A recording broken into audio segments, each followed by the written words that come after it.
Alright, I know I'm live, but just give me a second.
Okay, should be good. Had to deal with some bullshit. Anyways, hello everyone. Welcome to, I guess, the first relocated review of the season. We will be covering draft day. We'll be going over every single team's roster, and we'll see who came out a winner and who came out a disappointment. I would have done this yesterday, but the after party was really good. But I was super tired, and I didn't want to do it yesterday, so we're doing it today. It's before preseason, regardless, so it is what it is. Speaking of preseason, I'm going to talk about that because this Saturday we will be doing the preseason. We will be doing 3 games from each of the weeks. So if we go to the schedule right here, and I've already decided what game I'm going to be making the first game. So this is preseason week 1. Uh, Preseason week 1, we'll be covering the Anchorage Huskies and the Austin Armadillos. Again, this is going to be 3-minute quarters, right?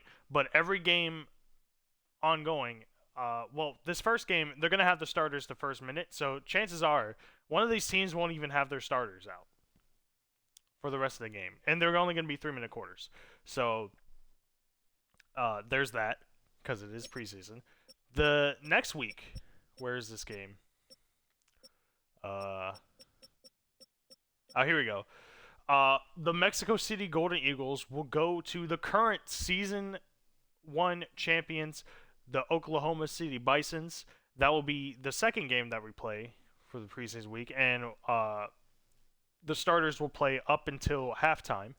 And then the final week, in preseason week 3, which will be our third game that we play in one session, the Dublin Shamrocks will be playing the Brooklyn Dreadnoughts. And the starters will actually be playing up until the fourth quarter. Which is, it's kind of crazy because when we start off the next season, which, I mean, I guess I'll talk about that right now. The week after the preseason games, on that Saturday, we will have our official opening kickoff. So we're basically seeing the Dublin Shamrocks go back to back. But this time it will be official, as they face the London Black Knights in Dublin. And this will be our typical 6-minute quarter games. Those are our regular season times. And this will be the first game on opening kickoff. The London Black Knights versus the Dublin Shamrocks, an NFC East showdown to start it off.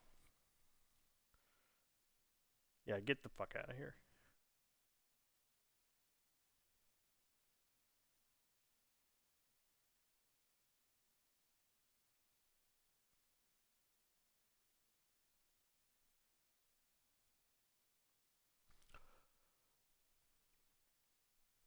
Sorry, I was dealing with some bot bullshit.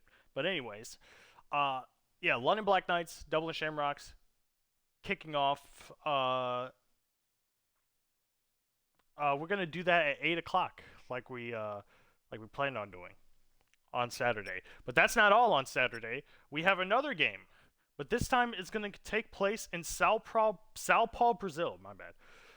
Between AFC West rivals, the Salt Lake City Elks and the San Diego Condors. All right.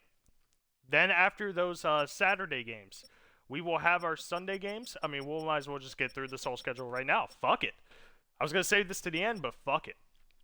Now, depending on where they place on the little menu that I have,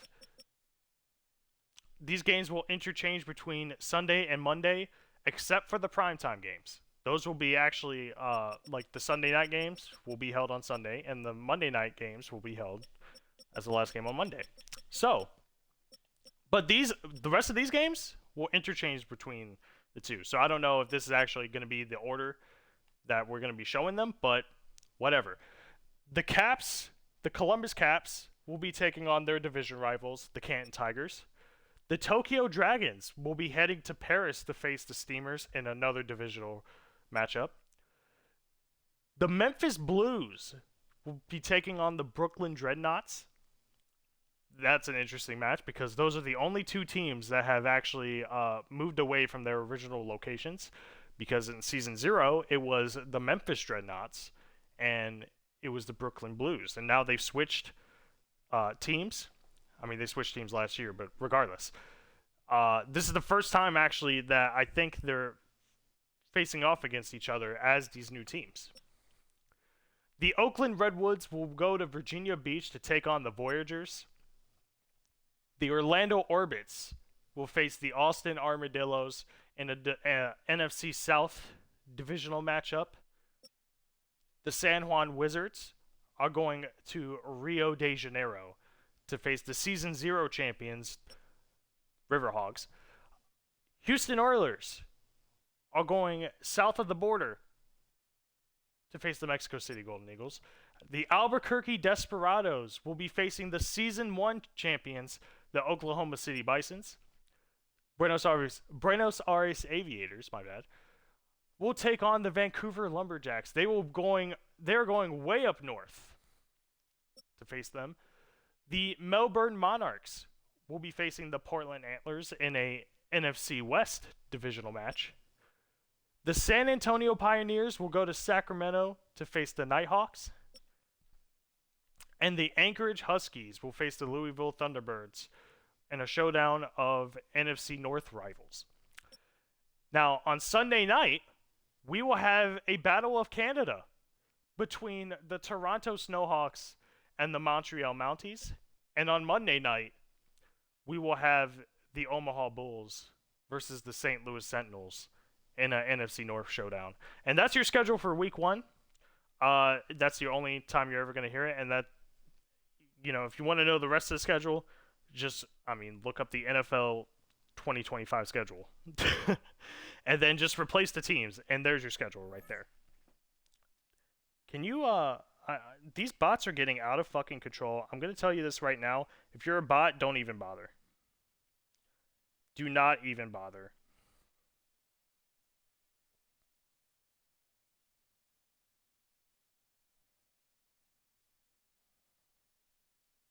This is just making me wish the bot invasion, uh, or that function on Twitter where you limit the amount of posts or whatever, you limit based off of region, comes into play because all these South Asian bots and catfishes and stuff like that, they need to get the hell out of here. Honestly, thanks for the follow, but fuck you, I ain't doing your shit.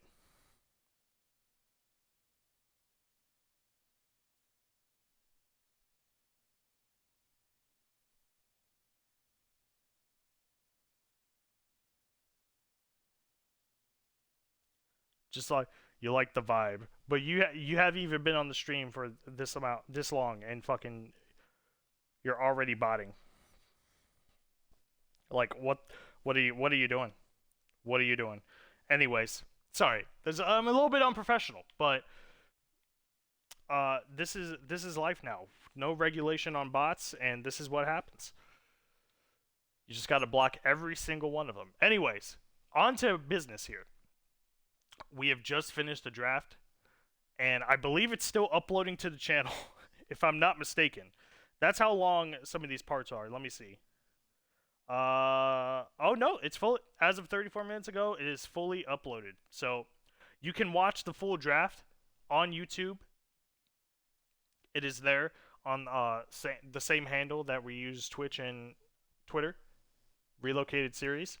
You'll be able to watch the full draft there.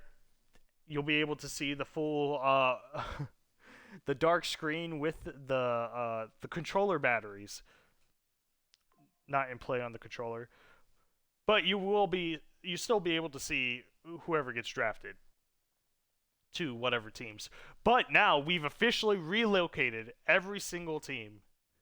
And now it is time to see who got drafted where. I mean, we know a few, but we're going to go through this entire list of players and see who got drafted where. Now, I kind of already have an idea of who every team's players are, because I did go through them a little bit just to get the captains. Right? So, without further ado, let's go through it together. So first off, we have the Antlers, and this one they kind of shocked me with their roster. So first off, you have Patty Mahomes as your starting QB. We saw this in the draft. Bijan Robinson as their running back as well. Now, I will say this will be kind of questionable because I should probably go back on Twitch just to, because now I gotta actually monitor this chat and make sure no bots are coming in.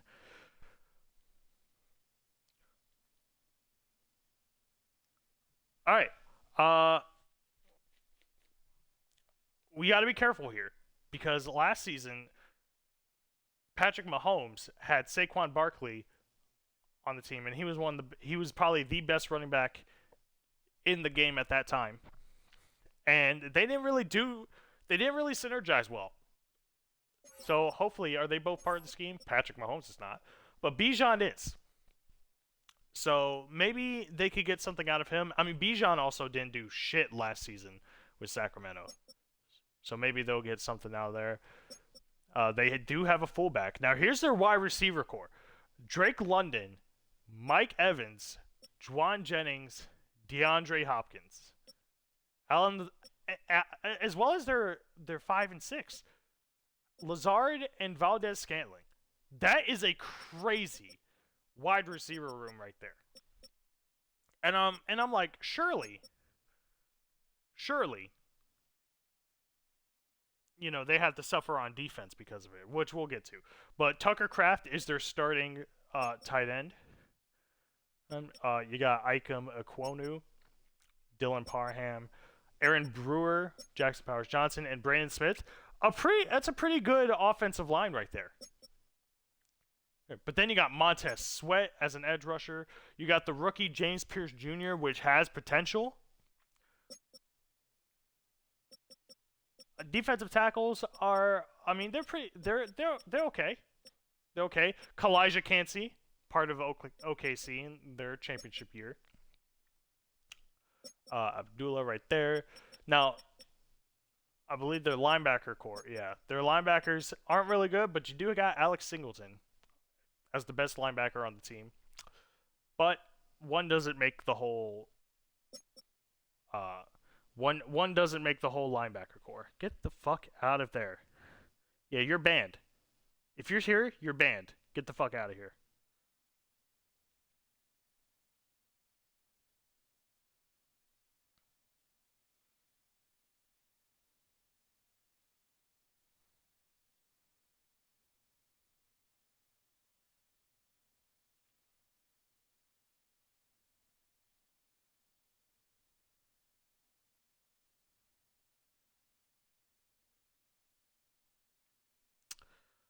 Okay.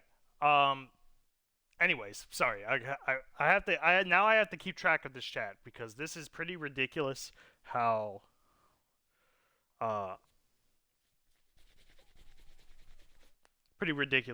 many bots there are.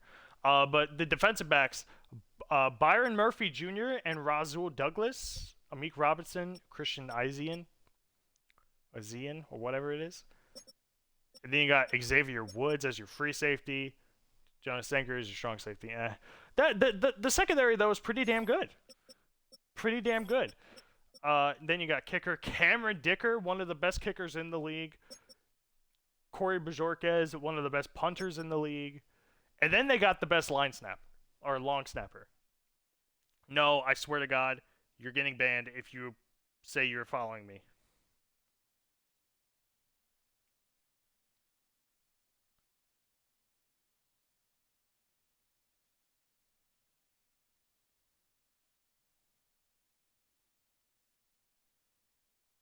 Bro, your account was created the second. No, I'm not even gonna. Sorry, I need to not focus. I need to not focus on that. But yeah, they have the best long snapper in the league. So, anyways, oops, that was Austin, which we'll get to. Oh, I forgot I'm on the damn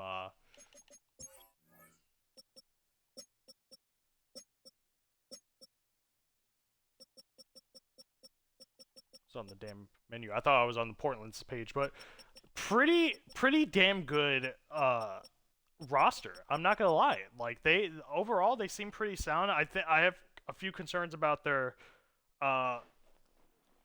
defensive tackles and their linebacker room.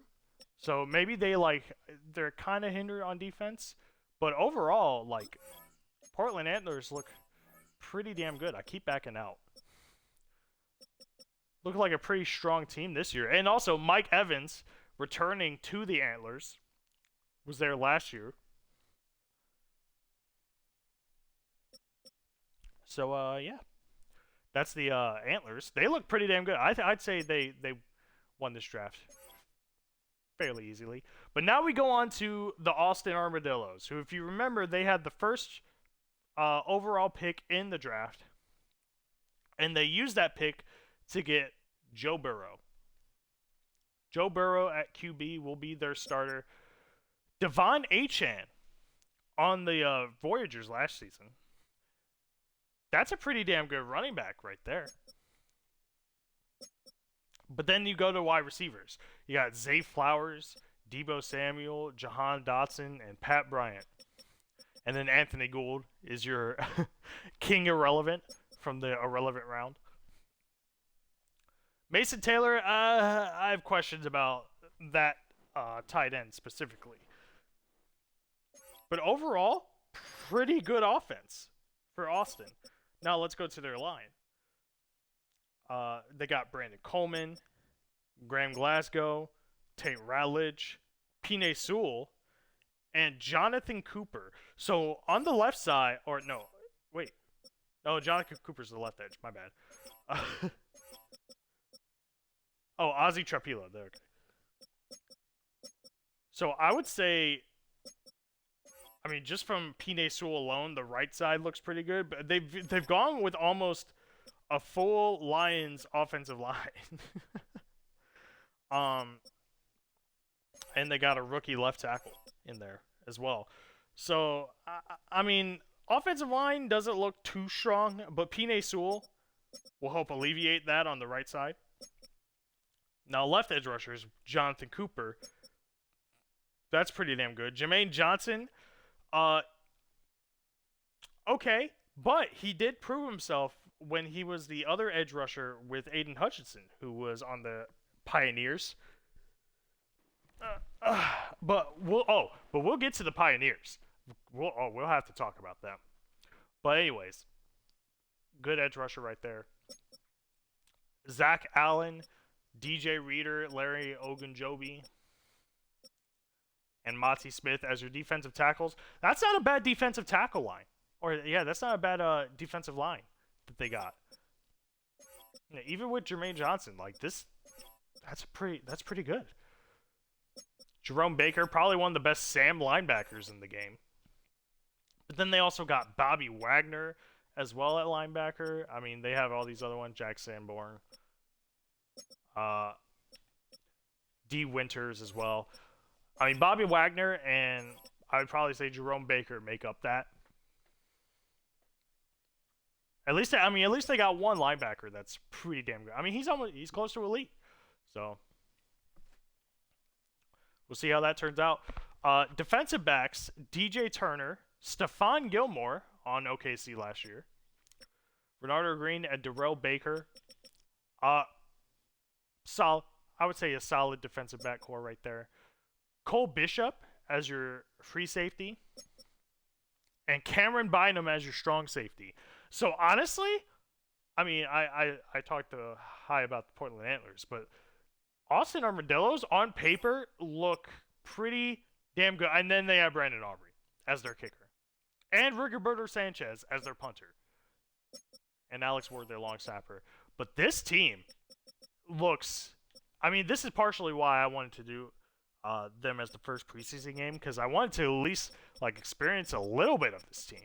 Because holy, this would be a team where if they don't make playoffs, it would be an absolute disappointment.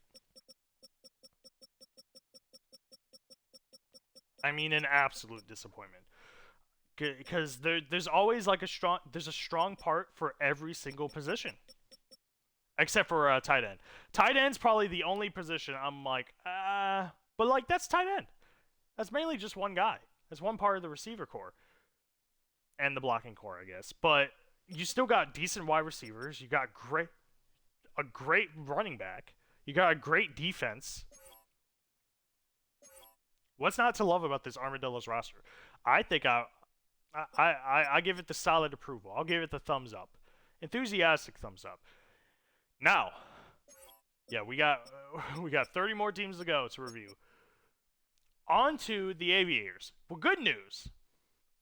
Good news for the Aviators. They did not invest in Will Levis. They're moving on from Will Levis. Thank God. I guess, I mean, depending on how you take this bad news as actual bad news, Mac Jones is the QB. Now, Mac Jones in real life proved to be a great starting QB. And even on last season, at least in the beginning half, and then I guess in playoffs, for the Tokyo Dragons, he was damn near good. But he's known to choke it. Especially from last season. And the season before that, he wasn't really too spectacular on the Pioneers. So this is our first low-level quarterback taken. But hey, they had to try something new, right? But in return, they do get Jonathan Taylor as their starting running back. Cam Akers also a backup, which is really crazy because he was a starter for Salt Lake City last year, and now he's a backup. But I mean, to Jonathan Taylor, can you really blame him? But now this receiver core: CeeDee Lamb, Michael Pittman, Darius Slayton, and then Terrace Marshall Jr. Wow, that is. I mean, hold on. Let's see the tight ends. Tyler Warren as your starting tight end. This this offense looks pretty fucking good right here. And now let's go to the line. Joe Alt, Jared Wilson, okay, John Michael Schmitz, Sam Cosmi, and Troy Fotano. I mean, they have some holes in the offensive line, but I mean, for the most part, the left tackle in Joe Alt and Sam Cosmi, at least they'll be, evenly split. There is some weaknesses in it, but could be worse. Could be worse. They do have some good players on that offensive line. So now let's go to the defense, and this is where my concern is. So they have Gross Matos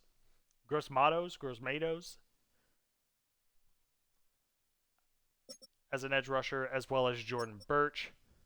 They got DeForest Buckner. And Kenny Clark has, he's there. Shelby Harris, Bobby Brown.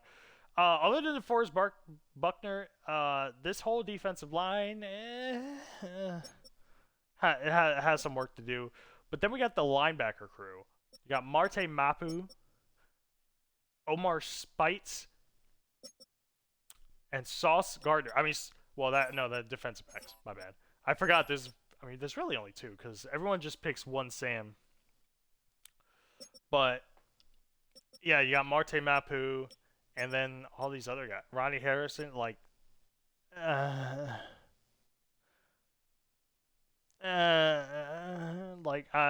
don't know how I feel about the linebacker side. Defensive backs, they got Sauce Gardner, but then they got Parrish and Joby, and defensive backs. Take away Sauce Gardner, what does this secondary really look like? They do got Elijah Molden, but Shamari Connor. Yeah, so this team has an incredibly good offense, but the defense I've had question marks about. And Ryan Fitzgerald is their kicker, as well as Daniel Whelan as their punter, Tyler Ott as their long snapper.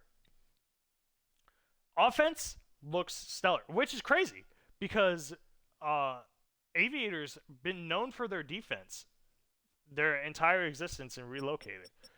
So they've invested a lot in the offense, but the defense is something I'm really questioning. I would give it a slight thumbs up because I don't know how that defense is gonna do. But now we move on to our current reigning champions, the Oklahoma City Bisons. Let's see how they can let's see how they can repeat with the roster that they have drafted. First off, QB to replace Jaden Daniels, Daniel Jones. Now he's had a resurgence in real life with the Colts. That's why he's this high, anyways. But he wasn't even a starter last year in Relocated. As a matter of fact, the last time he was a starter in Relocated, he was on that dreadful Dublin Shamrocks team that went, 2-15? Only 2 wins on the season. So this would be if you need to choose to fill, this is now the chance to fill them because you are on a championship team in Relocated. So you got to bring them to another one, especially with Austin Armadillos in your same division. I'm not saying it's impossible, but it was an interesting choice by the Bisons to go with Daniel Jones. But they have Joe Mixon and Raheem Mostert as well. Wow, they have some damn good backups. But they have Joe Mixon back. I I forgot what team he was on last season. He might have been injured. Actually, I have no idea. I have no idea what team Joe Mixon was on last year. But he didn't even play in real life at all this year. So, it's hard to say how this would turn out, but clearly his overall is still good. Still think highly of him. So it is what it is. Hunter Luepke replacing Nick Baldwin. So now here's the wide receiver core. Stephon Diggs, Luther Burden, Cavante Turpin, and Kadarius Toney. Now, I'm not really sure who will be. I mean, I got an idea just based off who I've seen in real life, but I don't really know other than like Cavante Turpin. I know he's probably going to be the guy returning kicks and punts and stuff like that. As far as this overall wide receiver core, though, I mean, other than Stephon Diggs, I'm not really too sold on it. And Arondé Gatson as your tight end, again, not really too sold on it. But it's not the worst in the world. It could be a lot worse. I don't know. Is it one of the worst? It might be. We'll cross that bridge when we get there, when we see other ones. Let's look at the offensive line. Dan Moore, Evan Brown, Cooper Beebe, Jonah Jackson, and Spencer Brown. I mean, Spencer Brown makes the offensive line, but it does not look promising for this offense. I mean, yeah, like it doesn't look too well. But for defense, we instantly see improvement with Will Anderson Jr. as your edge rusher, Anthony Jennings as the other one.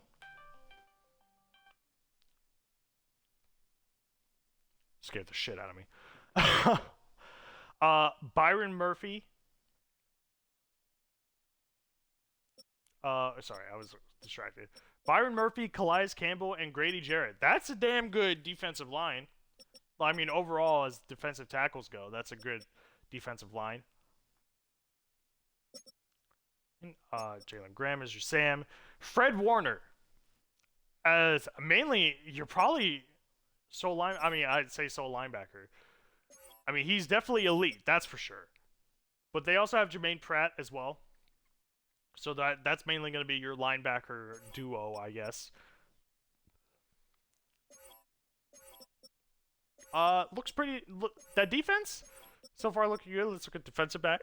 Chidobe Awuzie, Mike Sainristil, Kendall Fuller, and D. Alford. Looks pretty decent. Looks pretty decent. But they got Julian Love at free safety and Xavier McKinney at strong safety. So overall, the defense is like miles better than their offense. So maybe they're just going defensive heavy this year. Who knows? I mean, their defense was no slouch last year. It was a very underrated defense, but they were mainly known for their offense. And I don't think this offense is going to put up numbers like it did last season. And obviously, Joey Sly's the kicker, Sam Martin the punter, Charlie Hewlett as the long snapper. But this roster, again, I'm kind of hesitant. Like, when you lean one direction, I kind of like, I'm hesitant to get a full thumbs up. The defense is a thumbs up. The offense is questionable, though. Like, that's a straight thumb to the side questionable. So I don't know how this team will go.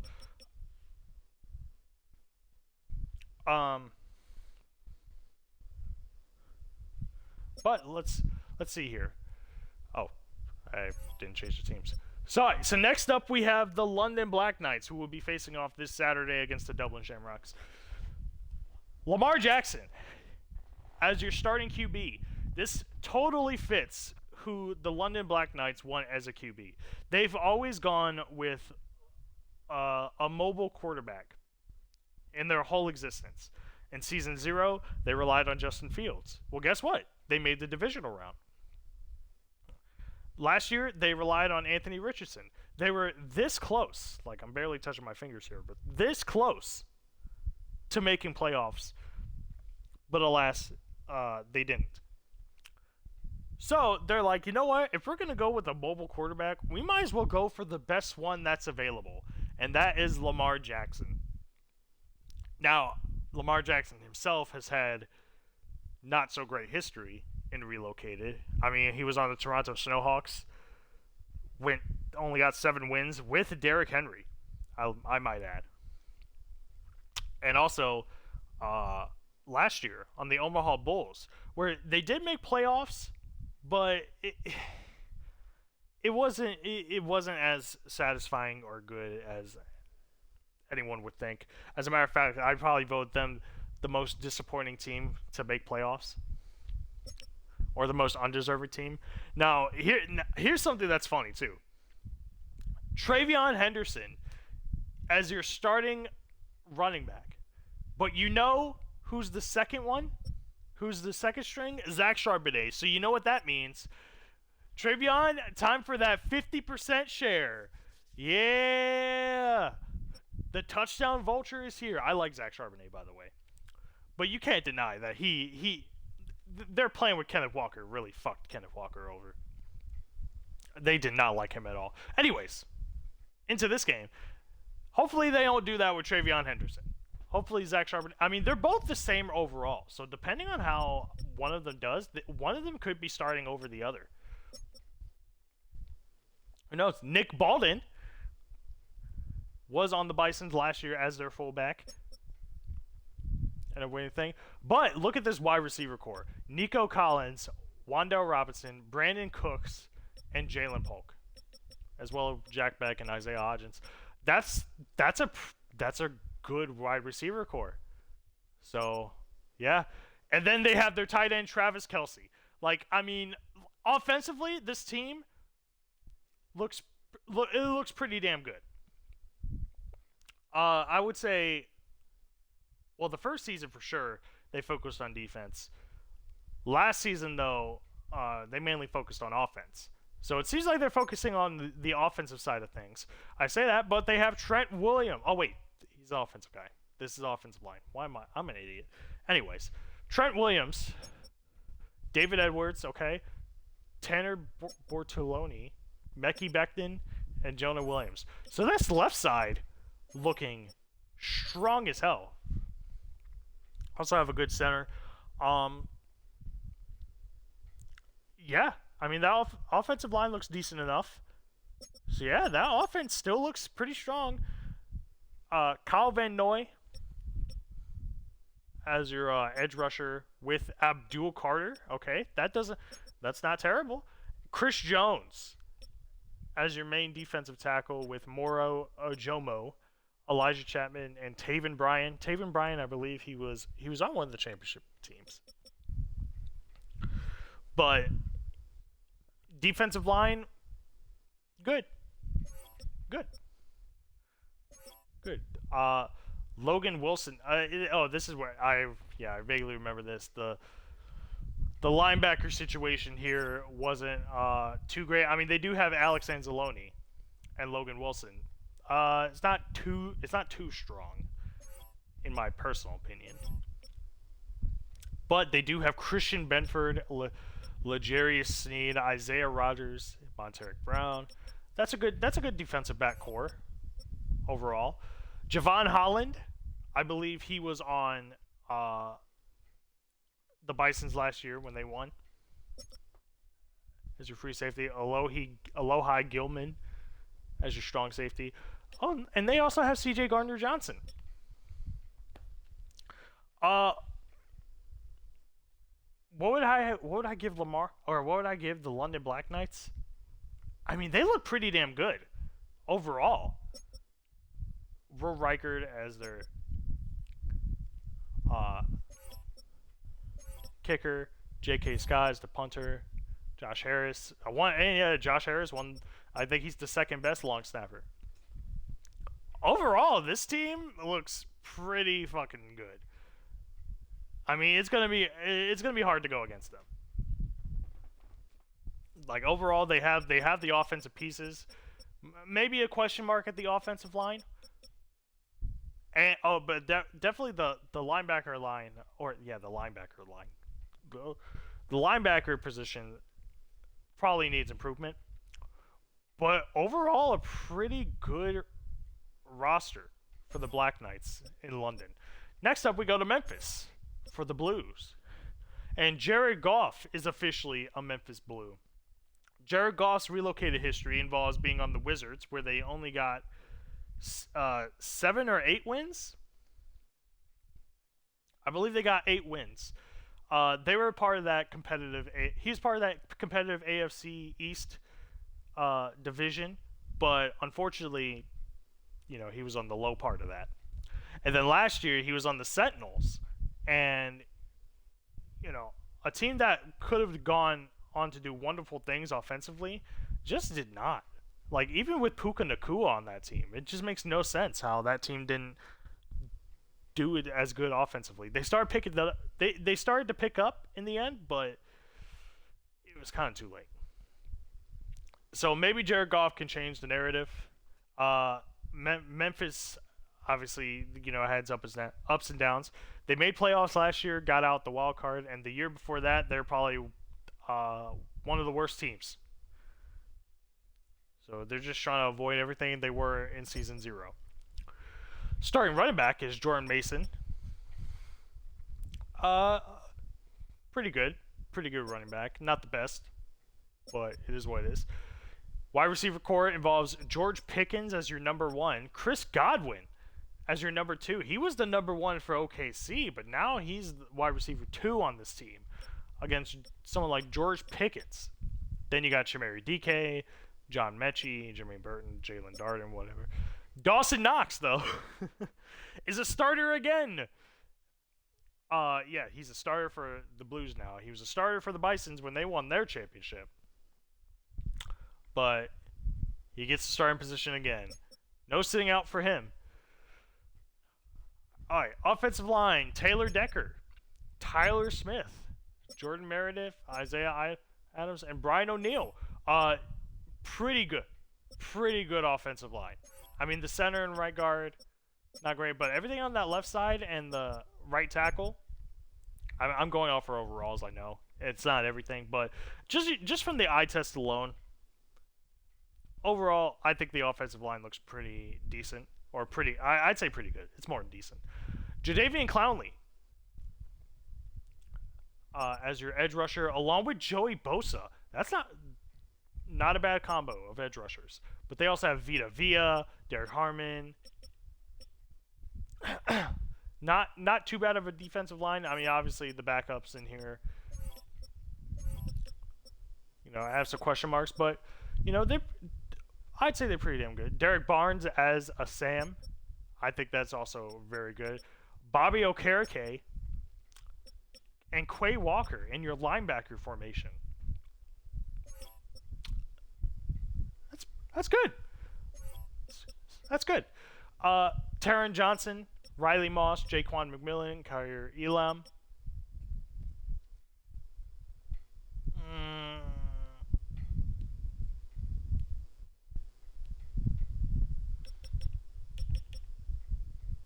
Yeah, I mean, other than Taron Johnson, what is this defensive back thing? Oh, they got Siobhan Revel. Whatever. But Kevin Byard, your free safety. Buda Baker, your strong safety. Okay, so that kind of does make up for it. Honestly, I didn't even think about this when I went through this the first time making the captains, but this is actually a pretty solid team. Spencer Schrader is your kicker, AJ Cole, punter, William Wagner, long snapper. Yeah, this is actually a pretty solid team. I don't hate this team. So there's a lot more good players than what I thought there would be. And yeah, I'm actually kind of shocked. I'll give it a thumbs up. I'll give them a thumbs up. Now on to the Omaha Bulls. How will they improve from last season, only scoring 3 points in the playoffs?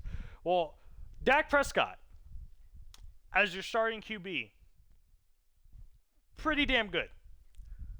Pretty damn good. He was on the Voyagers last in season 0. Unfortunately, got kicked out of wild card. Then he was on the Blues last season, where offensively they weren't even that great. But they made the playoffs, but he got kicked out by upset. I mean, both were upsets actually. It's crazy. Life imitates art, or art imitates life. Whatever. Fucking Dak Prescott leading teams that lose the first game in fucking playoffs.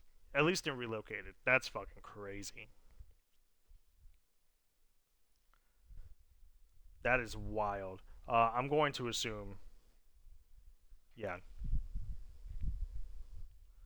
Let me.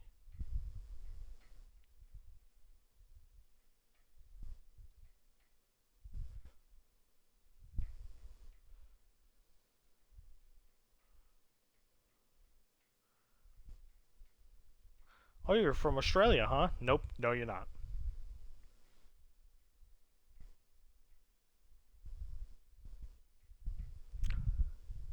Sorry. Anyways, Dak Prescott. Hopefully he can do better than what he's been doing. I mean, he's getting them across the finish line in terms of playoffs, but that's not the actual finish line. Kinshawn Junkins as their running back. It's their starting running back. Not bad. No fullback though. Brandon Ayuk. Oh. I mean, I gotta get my personal belief in him out of my mind. A good wide receiver for sure, but then they got Tank Dell, who's kind of unproven because he didn't play this last season due to his injury, so that's why he's probably this low. I think he'll be underrated though. Trey Harris and Andre Yoshivas, Jonathan Mingo, Isaiah Bond, and AJ Varner as your tight end. Receiving core could use some work. I mean, they do got Brandon Ayuk. But I think it's a good offense, in my honest opinion. Alaric Jackson, Aaron Banks, Cam Jurgens, Robert Hunt, and Armin Membo. It's definitely a decent. Overall, I would say pretty good offensive line. Again, could use some work, but there's some good players on this line. Now, Jalen Walker and Josh Hines Allen as your edge rushers. Okay. John Franklin Myers, Deshaun Wharton, Nathan Shepard. I mean, they got Josh Hines Allen. But as far as anyone else,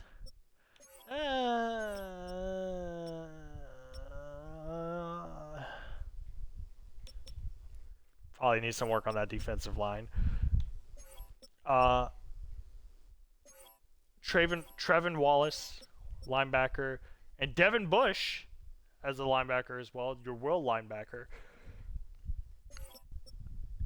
I mean, other than Devin Bush, though, it's kind of questionable. Kind of questionable indeed.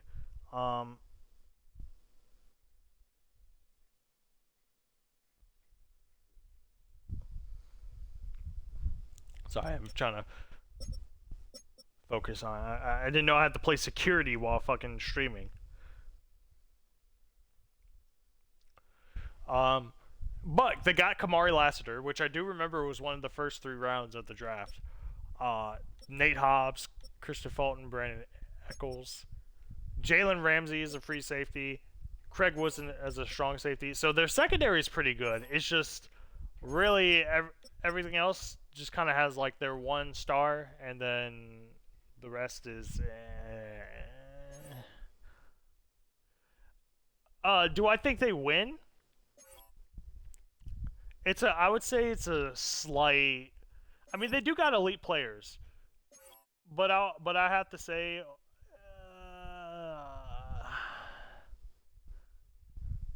I'm tempted to go slight thumbs down. I don't really want to. They got Graham Gano as a kicker, Jack Fox as a punter, Luke Rhodes as your long snapper.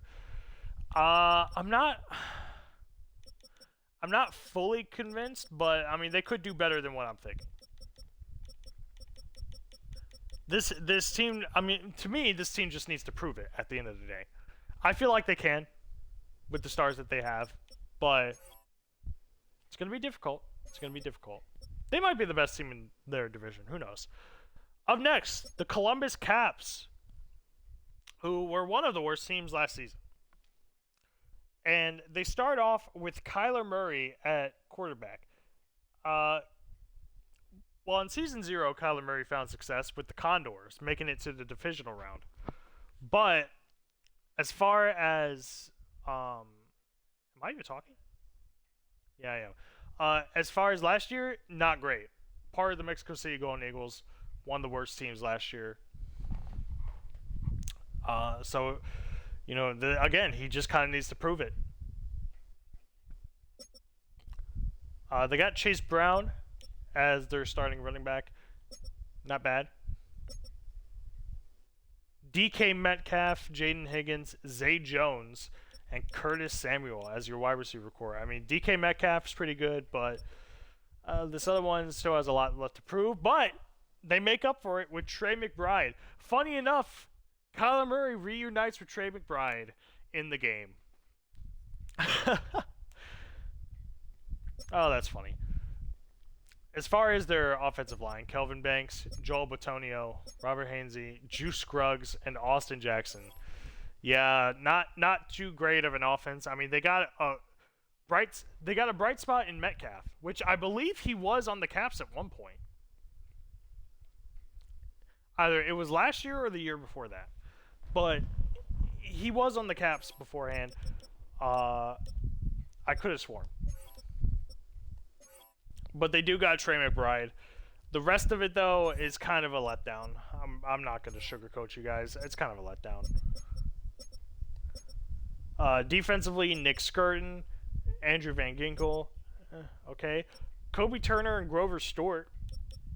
That's not bad. That's definitely not a bad defensive line. I was going to say, if they were close to like the 80 mark or in the 70s, it probably wouldn't be a good defensive line, even with Van Ginkel, but they made up for it with the defensive tackles. As far as your linebackers, Ernest Jones, damn good. And Trenton Simpson. Yeah, I mean, it's a one-man show with Ernest Jones, I'll be honest. But that doesn't mean it's terrible. Trenton Simpson can be good. But then they got Trent McDuffie, Jordan Lewis, Dax Hill, Max Melton as your defensive backs. I'd say that's pretty damn good for defensive backs. It's even better with Antoine Winfield Jr. Man, and Cameron Curl at your safety positions. So the secondary looks elite. It's just everything else is kind of like... I mean, overall, I'd probably... let's look at their kicker. Jake Bates, Ryan Raquel, Jack McQuaid. Yeah, I'd probably have to get this a thumbs down. I think this is my true like confidence. Even though they have like some of these guys, in my honest opinion, it's probably a thumbs down. Oops. Gotta go back to it. Oh, I can't wait to get to the Voyagers. Oh, man. But now we move on to another team. The San Diego Condors. Who do they have at QB? Bo Nix. Bo Nix, funny enough, he was on the Paris Steamers last year, and he was the #1 team in the NFC, only behind the Condors. So now he gets to be a part of this team. Derrick Henry, back for his second year on the Condors. It's pretty wild. That's pretty wild. I mean, it makes sense. I mean, he's one of the elite running backs in the game, so clear that they want him back. But they also have Alec Ingold at fullback, so that's pretty damn good for them too. Amon-Ra St. Brown, for all of Relocated's existence, he's been on the Salt Lake City Elks, and the Condors took him away. They took him away to be a part of this wide receiver core of Trey Tucker, Keon Coleman, and Jalen Royals. I mean, other than Amon-Ra, who is elite, one of the best wide receivers in the game. Not really too convinced on the wide receiver core. And as well as the tight end, Evan Engram. So as far as weapons, they need improvement other than running back and wide receiver. I mean, they do have the good running back, or fantastic running back. And they do have one fantastic wide receiver. And Bo Nix has potential to be, you know, that QB that does very well this season. But again, they would have to prove it. Now, as far as their offensive line goes, good start with Colton Miller. Great start with Damian Lewis. Fantastic start with Halt Froholt. Amazing with Trey Smith. And Darnell Wright. Holy shit. Holy shit.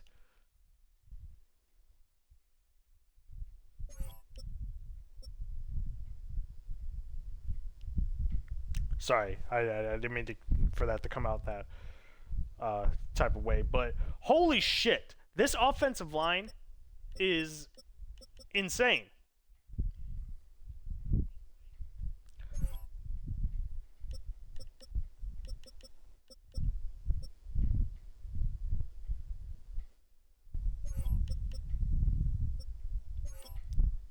Sorry, I'm kind of like drifting from now on, but this offensive line looks insane.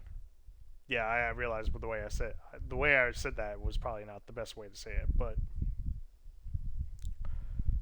oh man. Yeah, I apologize. But anyways, this offensive line is stacked. Like, this is probably the best offensive line in the game. Like, it almost doesn't matter. Like, Bo Nix will have plenty of time to get the ball to whoever he needs to. So that's a thumbs up in itself. They got Von Miller at edge rusher and Josh Sweat as your other one. Then Poona Ford as your main defensive tackle, along with Brandon Dorless, Darius Alexander, Kentavious Street. That is pretty damn good defensive line. As far as your linebackers, Chattanooga, decent Sam. Junior Colson, decent linebacker, I guess. Tyrell Dotson, decent linebacker. Yeah, their linebacker is probably their weakest position by far. But then they go to defensive backs. You got DJ Reed, Cordell Flott, Azariah Thomas. I've definitely butchered that. Kayla Ringo. Brandon Jones is your free safety. Taylor Rapp is your strong safety. I wouldn't say it's a terrible secondary. Could use some improvement. Overall, I mean, the offense is like... that offense is elite. You know, who cares what kind of weapons they have? Because at the end of the day... let's look at the rest so we can see the roster. Riley Patterson at kicker, Matt Hack at punter, and Nick Moore is your long snapper. But my God, this team is stacked with good players. The defensive line is good. Defensive backs looks pretty decent, but the offensive line is probably the best part of this team. Probably the best offensive line in... I mean, I'm going to put a bet on it right now. They're probably the best offensive line out of all these teams. So, Bo Nix will definitely have no problem getting the ball to guys like Amon-Ra or Derrick Henry or, you know, whoever. Also, Hans Froholt, I believe he was... I believe he was the center for the River Hogs in the first year. Anyways, let's move on to the Desperados, who desperately need some energy. And they think that energy involves CJ Stroud. Now, you guys didn't see it, but in Season 0, he was the quarterback for the Desperados. But last year, he was the quarterback for the Antlers, and they made playoffs. The infamous comeback to take the division away from the Nighthawks. But he's back here in Albuquerque, New Mexico, to play for the Desperados. I'm not fully convinced, but he's definitely had his moments. That first season, definitely not, but last season he did. So again, it's kind of a toss-up with how they handle quarterback here. Chuba Hubbard as their starter, but Najee. This is also interesting. Najee Harris, the starter for OKC last year, and also has been in OKC in the entire existence of Relocated, is not only on a different team, he is now the backup to Chuba Hubbard.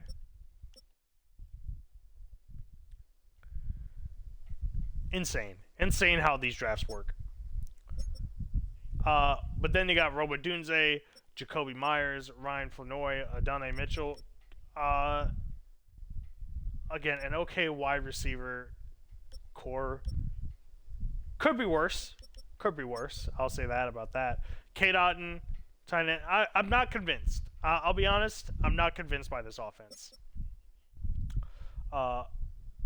Let's look at their offensive line. Walker Little, Ben Powers, Josh Myers, Tyler Booker, Zach Tom. I mean, the right side looks great. It's just, yeah, no, I'm not solely convinced on this offense. Jared Verse, though, as your edge rusher, along with Harold Landry. Okay, that's a great edge rushing combo, as well as Jonathan Allen, Travis Jones, Rook. I'm not gonna say that fucking name because I'm gonna fuck that up. Mekhi Wingo. Damn good defensive line right there. Now, as far as linebackers, Jacob Phillips, Robert Spillane, very good linebacker to have. But also they have Aluakun as a linebacker on this team. So you got your linebacker duo right here. I think that's pretty damn good. Defensive backs, Christian Gonzalez, an elite defensive back, making it onto the team as well, with Greg Newsome, Quincy Riley, and Cam Hart. The free safety is Chuck Clark, and Jeremy Chin as your strong safety. I mean, Christian Gonzalez makes up for this team, or for this team's secondary. I mean, the secondary is not, it wouldn't be too great, but you have Christian Gonzalez in there, so that helps out a lot. Defense looks a lot better than the offense does. I will say that. Matt Prater, kicker for the Rio River Hogs when they won the championship. Ryan Wright, the punter. Thomas Hennessy, the long snapper. Yeah, I'm not the offense, I would say, is a thumbs down. Defense, I would give a thumbs up. Just solidly thumbs up.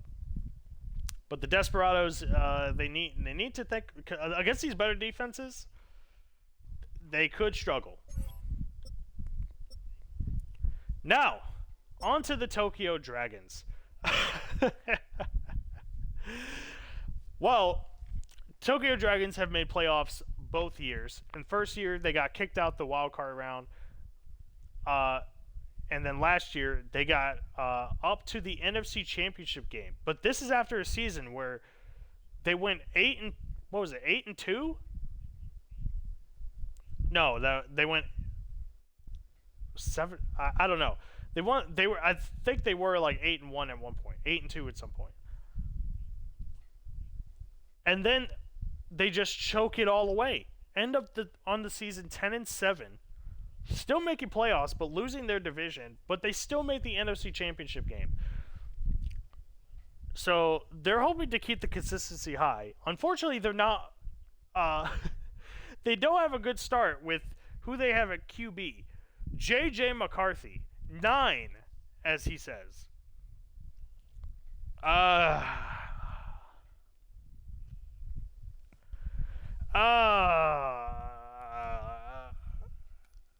No, that's a loss. That's a loss right there. They got Javonte Williams. They also have Aaron Jones as a backup on this team. But Javonte Williams back in as a starter. Devontae Adams, though, as your wide receiver, as well as Michael Wilson, Kyle Williams, and Bo Melton. Pretty good top 2 wide receivers here. Then they got Jake Ferguson at tight end. So the weapons aren't necessarily the problem. It's the one who's holding the gun.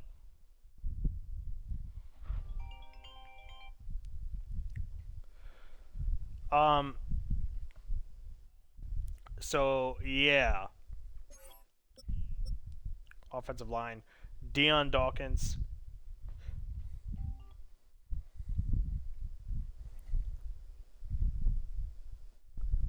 Sorry, my fucking...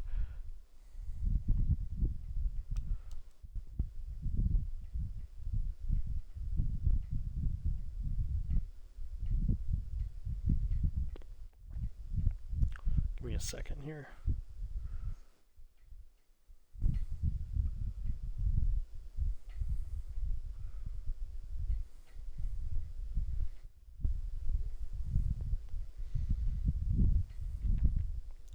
Anyways, Dion Dawkins, Joe Tunney, okay, Creed Humphrey, okay, oh, Daniel Fillet, Jack Conklin, okay, I will say,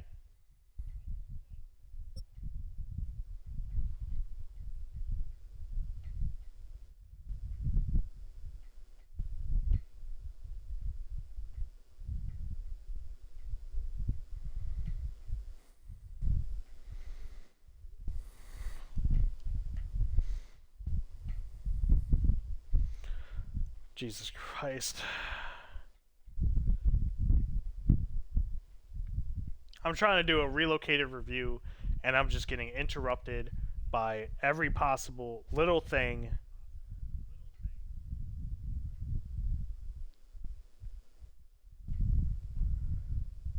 Sorry, guys. Sorry for the delay.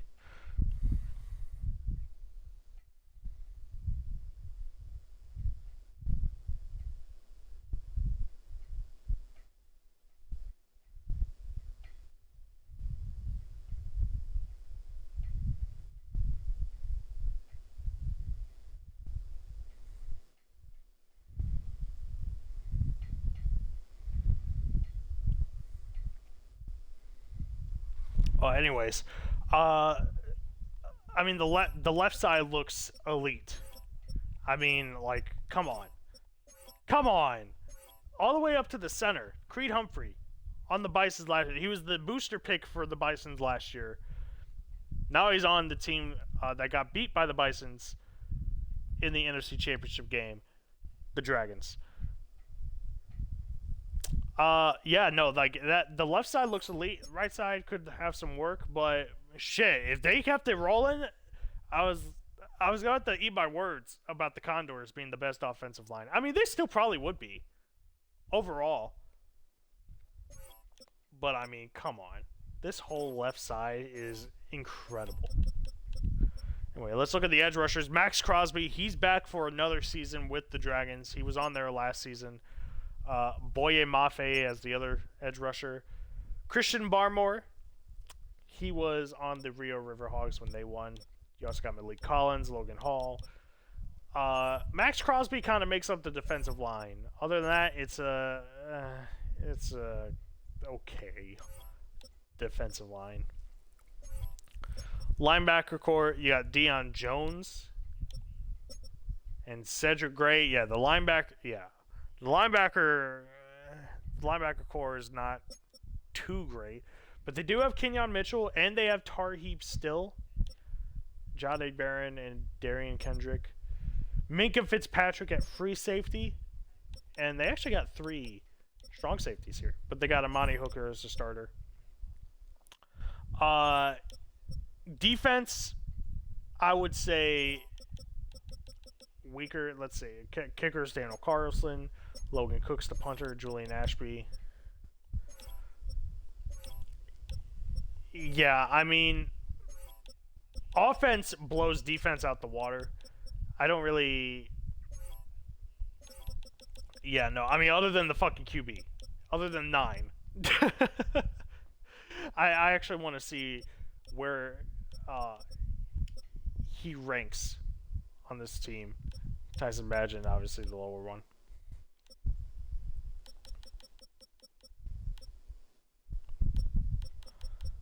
bruh. Like the fact that he's on the lower half of.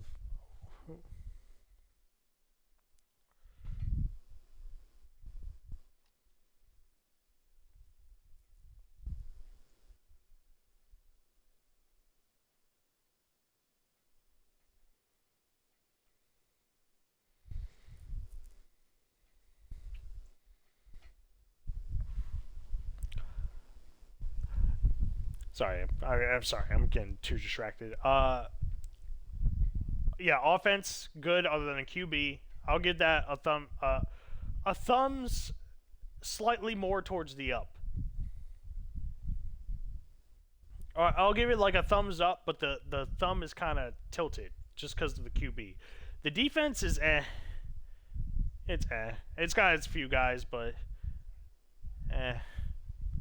Not really too convinced. Now we on the Dreadnoughts, the runner-ups of the Super Bowl last season. After we review this team, I'm gonna take a quick break to handle this situation, and we'll get back to you. But first off, QB Jacoby Brissett. I believe this is his first time starting as a relocated quarterback. Kind of insane. And he's got big shoes to fill, since this team doesn't have Baker Mayfield. It'll be interesting to see how they incorporate Jacoby Brissett here. But it's not hard to do that when you got the best running back in the game, probably the best overall in the game, Jahmyr Gibbs. Yeah, nothing to say about that. But then they also got A.J. Brown, Marvin Mims, Jalen Noel, and McCole Hardman. Pretty good wide receiver. Pretty good wide receivers. Tight end, David Njoku. Pretty good tight end right there. Now their offensive line, Orlando Brown, Austin Corbett, Tyler Biotish, Elijah Vera Tucker, and Colton McKivitz. It's decent. It's a decent offensive line. Not the best. Left edge rusher, though. Okay. Well, before I move on, when I was doing the relocated preview, the one that didn't get recorded, both teams didn't have an edge rusher or a left edge rusher. So I literally had to take the edge rusher from their respective teams and their respective seasons that didn't win a championship game. Those two edge rushers for the Riverhawks was Nick Bosa, and for the Bisons was Cameron Jordan. So I find it funny that they're both on the same roster. But Nick Bosa is clearly the starter over Cameron Jordan. That's pretty good. But they also got Byron Young as the other edge rusher, Milton Williams, Devon Godchalk. Great defensive line. Linebacker, you got defensive rookie of the year, Carson Schwessinger.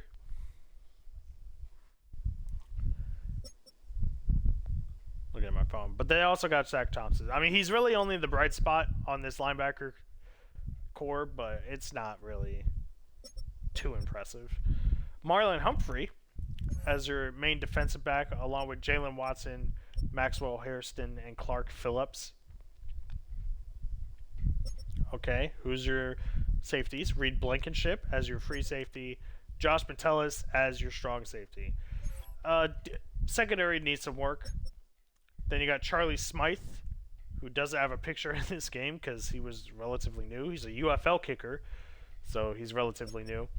Riley Dixon as the punter, and Liam McCullough as your long snapper. Offensively, looks pretty good. Yeah, just making sure. Yeah, offensively look pretty good. Offensive line is okay. Defensive line looks great. Everything else looks okay. It's a really you pick and choose your positives and negatives with this team. Clearly they have the best running back in the game, but we also know how best running backs in the game do in Relocated. They don't really do that well. The only one that I've actually seen do well as the best running back in the game is Christian McCaffrey. And that was 2 years ago. And I don't even he wasn't even the best one by far. So who knows? But anyway, we're gonna move on to the Elks, but I gotta go do something real quick, so I'm gonna take a short break, and we'll be right back.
Okay, we're back. Sorry for that. We should be uninterrupted for the time being. Hopefully. Pray to God. Anyways, the Salt Lake City Elks. So remember what I said, Amon-Ra St. Brown got tooken. They got taken by the San Diego Condors. Well, the Elks are like, okay, well, if you're going to take our wide receiver, we're going to take your quarterback. So they got Jalen Hurts instead. But you know what the funny thing is, if you haven't seen it already? They have Jameis Winston, who was their starter last season. So Jameis is back. But he is a backup to Jalen Hurts. I mean, it seems obvious, but I just find that funny. But they do have Trey Benson as their starting running back. And, I mean, he's probably going to have shared time with Tank Bigsby. But I don't know about all that. But with that being said, Cam Akers was that low, and he did pretty well. But now I look at this wide receiver core, and it's kind of questionable. Ladd McConkey, pretty good start. Rashid Shaheed, I mean, I'll be honest, he's kind of low. Yeah, I don't know why Rashid Shaheed is low overall like this. They also have Joshua Palmer and Devon Vele. Deontay Johnson as well. Wow. How far he's fallen. But they got Darren Waller as your tight end. But it's not the best. It's not the best receiving core. Could do a lot better. And they don't... Yeah, no. Like, as far as the weapons, it doesn't look too great. But we look at the offensive line. Jordan Mailata, Chris Paul, Ryan Kelly, Kevin Zeitler, and Trent Brown. Okay, so, I mean, other than one position, maybe two, if you're counting right tackle. Really, the left guard position needs improvement. But, I mean, they're kind of competing with that offensive line with Condors. So, I mean, that's not too shabby. It's just, you know, it'll give them full utilization of the weapons that they need to. But the problem is, are the weapons that good? We'll find out later. But Greg Rousseau as your edge rusher and Trey Hendrickson as your other one. That's a damn good edge rusher combo. And Hendrickson is back as an Elk from last season. So he's returned to the team. Jordan Davis also your starting defensive tackle along with these other guys.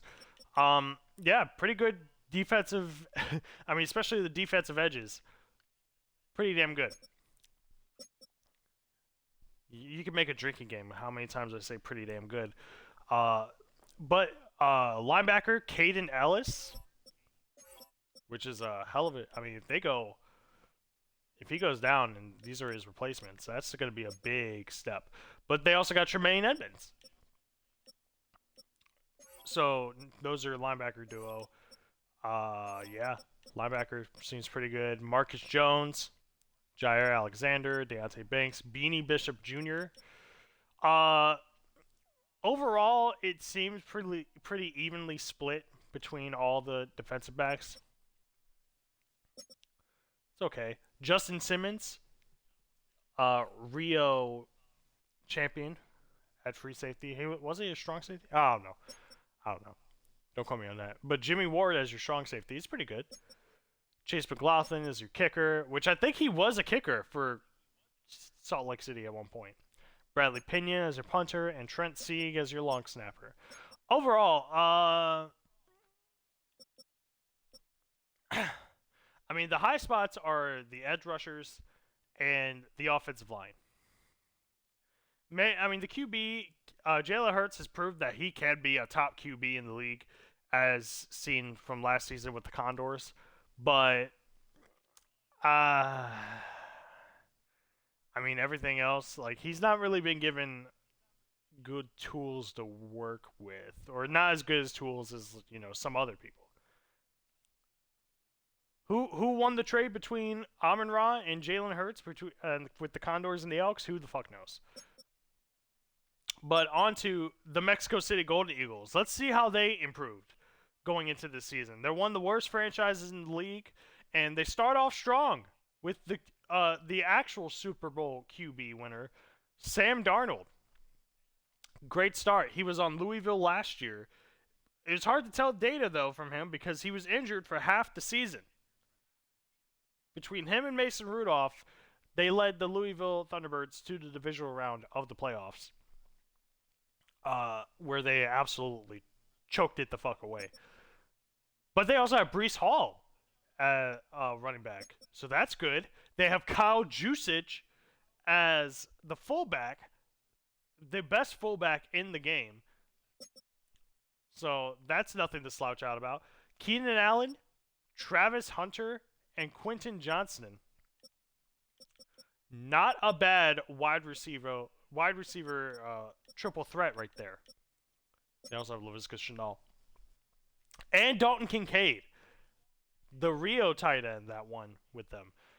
So, like that offense I was about to say it again. It looks solid. It looks solid. I'll say that. Charles Cross, yep. Ben Barch, Eric McCoy, Mason McCormick, and Amarius Mims. So they have some good pieces on offense, especially with wide receiver. But yeah, like overall, like I mean, I saw a lot of 80s in there. So by average, they should be better. But then they got Jonathan Grenard at the edge rusher and Nick Herbig as the other one, and Jazon Newton. I mean, like other than Grenard, like this, that defensive line is kind of meh. Sion Taki. What a great name. Jack Campbell as a linebacker and Drew Tranquil. That linebacker duo looks fuck.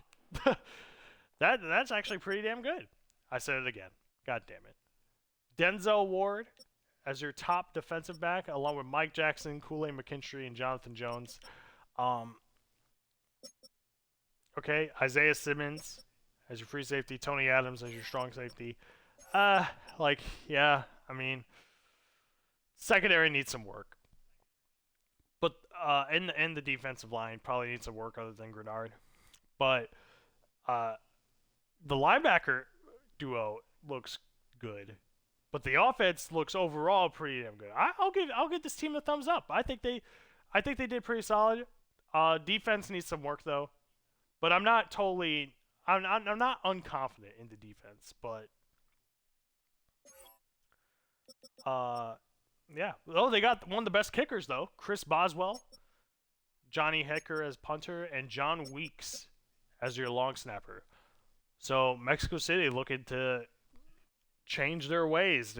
They want to be one of the top franchises in the league, and they got a long ways to go. But it starts by being a good team. Now, the Huskies. Judging by the fact that this first page doesn't have really too many 80 overalls, I could already expect how this... Well, first off, the Huskies have been a disappointing franchise. They've been a team that's had great pieces and never been able to fully utilize them properly. They had Patrick Mahomes, Saquon Barkley, and Garrett Wilson as your triple threat, and this team wasn't even close to making playoffs. So how did the Huskies fix that? Well, first off, they fixed it by getting Cam Ward. Now, I'm going to be real honest. I don't hate this. Because if you think about it, the Huskies had Jalen Hurts in Season 0. They had Patrick Mahomes in Season 1. And they've both shown not great showings. So they're like, you know what? If our elite QB is just going to be, is going to act like a non-elite QB or like less than that, we might as well get a QB less than that. So they just stuck with Cam Ward. I mean, I don't hate it. But they do got DeAndre Swift as a running back. Jordan Addison, that's pretty damn good. He was the star wide receiver on the Rio squad that won season 0. They also got Troy Franklin, Matthew Golden, Khalif Raymond. Again, not a terrible wide receiver core. Cole Kmet at tight end, questionable, very questionable. As far as their offensive line, Bernard Ryman, Steve Avila, Lloyd Cushenberry, Will Fries, or whatever is how you say his name, and Jawan Taylor. Offensive line, kind of disappointing. Which is going to be the theme of the Huskies, because I think this is like the first disappointing team. No, I mean I was obviously looking over the teams when I was making captains, but well, we'll just look. They have Odafe Owe, left edge rusher, and Bradley Chubb as the right edge rusher. Jeffrey Simmons as your defensive tackle. That's probably about it for the defensive line. Nothing really too special other than Simmons. And then you have your linebackers, Cody Barton. He's probably the high one next to Cole Holcomb. They do have Patrick Surtain, former Defensive Player of the Year, but then it goes down to Benjamin St. Just and Upton Stout and Desmond King. But they do have Jesse Bates as a free safety and Jaquan Brisker as a strong safety. So with those 3 at secondary, that's actually the best part of this team. But overall, I have to give it I have to say it's pretty disappointing. The Huskies, like so much that we had to make Jason Myers the captain. But I mean, they got one of the best kickers at least.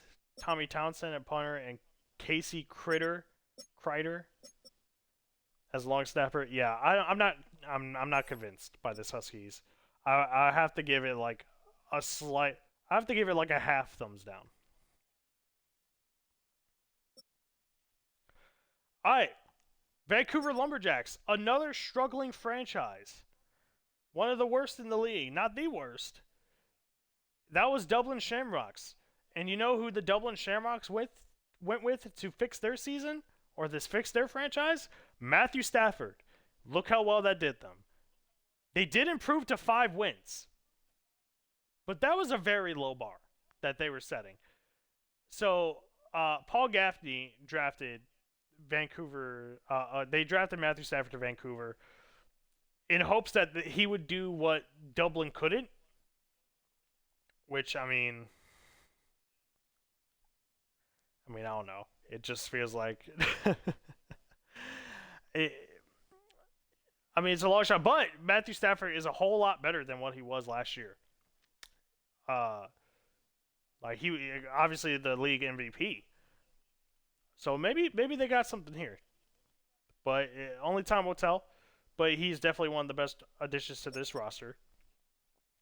Bucky Irving. Now, it's funny because Bucky Irving actually got a start on Orlando Orbits last season. But he was a very low overall, so it was kind of like luck of the draw that he got the start. But he proved to be one of the best additions on that roster. So now he is a higher overall, and he's got the starting position for Vancouver. So that's good for him. They also got Patrick Ricard at fullback, so that's nice. Rashee Rice, Xavier Worthy, Calvin Austin, and Torrey Horton as your wide receiver core. Not too bad. Not too bad. Mike Gesicki at tight end. Debatable. Offensive line. Ronnie Stanley, Quentin Nelson, Garrett Bradbury, Ed Ingram, and Roger Rosengarten. The left side looks elite. The right side, though, not too much. But it will do, I suppose. Nolan Smith as the edge rusher, as well as Danielle Hunter. Okay, so that's a good combo right there. At defensive tackles, Devontae Wyatt, Levi Onwuzurike, Elijah Roberts, and all them. Yeah, the edge rushers make up the line for sure. As far as the Sam, Malcolm Rodriguez, pretty good Sam right there.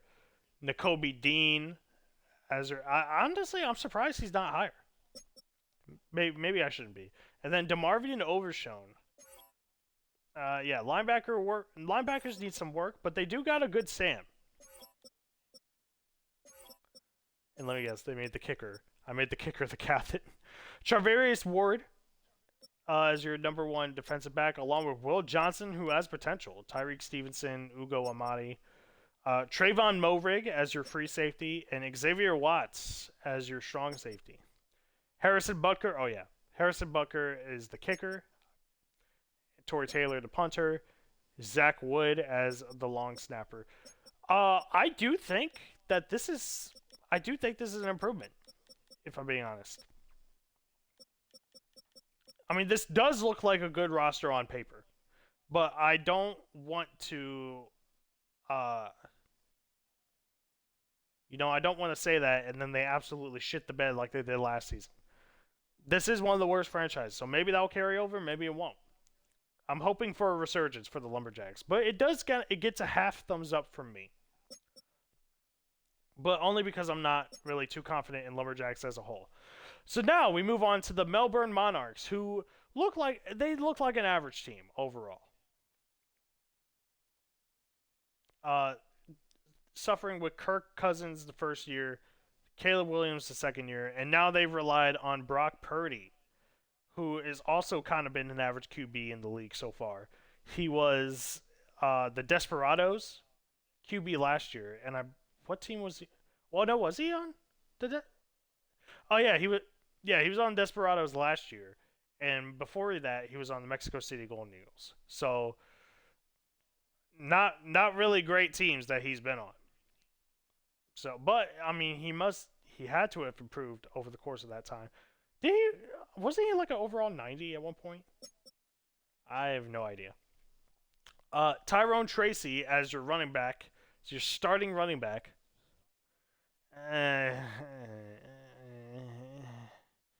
Not too great, and he's even injured. So Ja'Cory Krosky-Merritt might be starting. Anyways, but their wide receiver core looks great. Cortland Sutton, DJ Moore, Juju Smith-Schuster, and Elijah Moore. That looks pretty damn good. Deontay Hardy as well. Tight end, they got Harold Fannin, who has shown promise. This would be his first year, wouldn't it? Go down. There. Yeah, this would be his first year. So not as far as wide receivers go and tight end, not terrible. Actually pretty damn good on wide receivers. I said that again. Fuck! Stop saying it. It's a good wide receiver core. Josh Simmons, left tackle. John Simpson, left guard. Ryan Newsel, center. Oh, breaking the 80 streak. Nick Allegretti, 73. And Abraham Lucas at 83.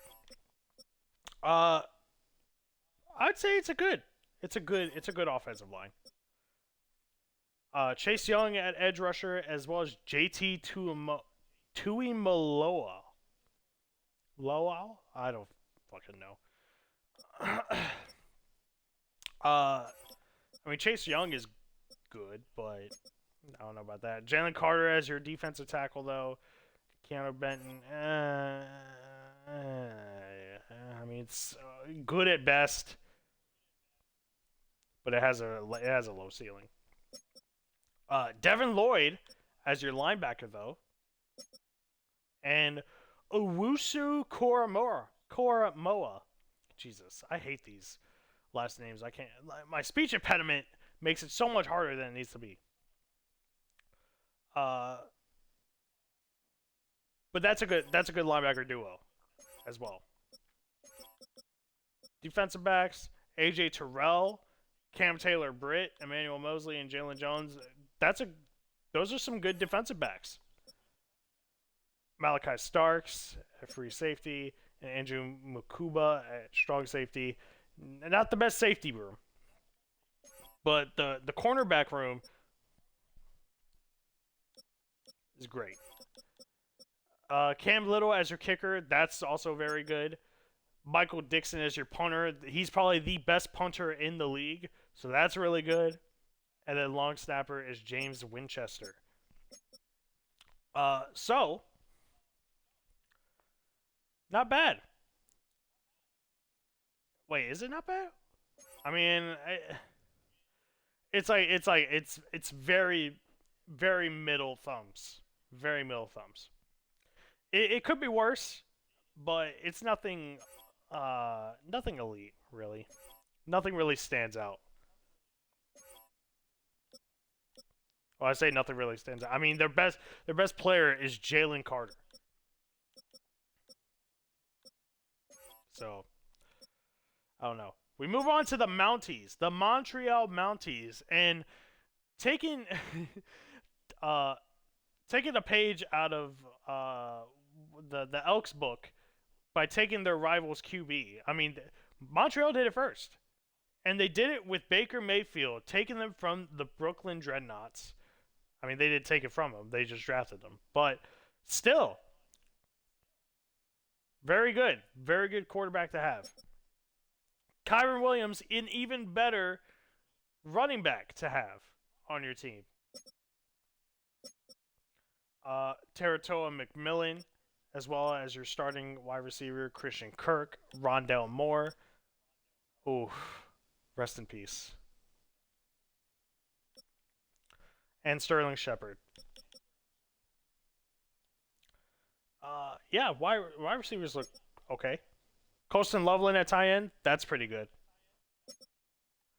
Then they got Tristan Wirfs at left tackle, okay.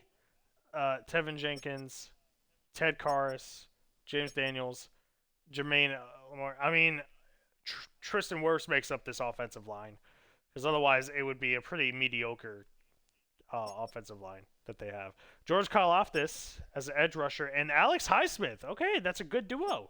Good duo right there. Mason Graham as well as defensive tackle. Solid defensive line right there. Aziz Al-Shir. That's how you say the name, right? As your linebacker, that's good. Diane Henley, that's also really good. Good linebacker duo as well. Deron Bland, Jaron Jones, Trayvon Diggs. Wow, that I find it funny how Bland and Diggs are on the same team, but Bland is 2 positions higher than Diggs is. That's crazy. But anyways, that's not bad. So it's okay defensive backs. Darius Washington and Deshaun Elliott. The secondary does need work. That's for sure. Zane Gonzalez as the kicker, Braden Mann as the punter, Cal Adomitis as the long snapper. So overall,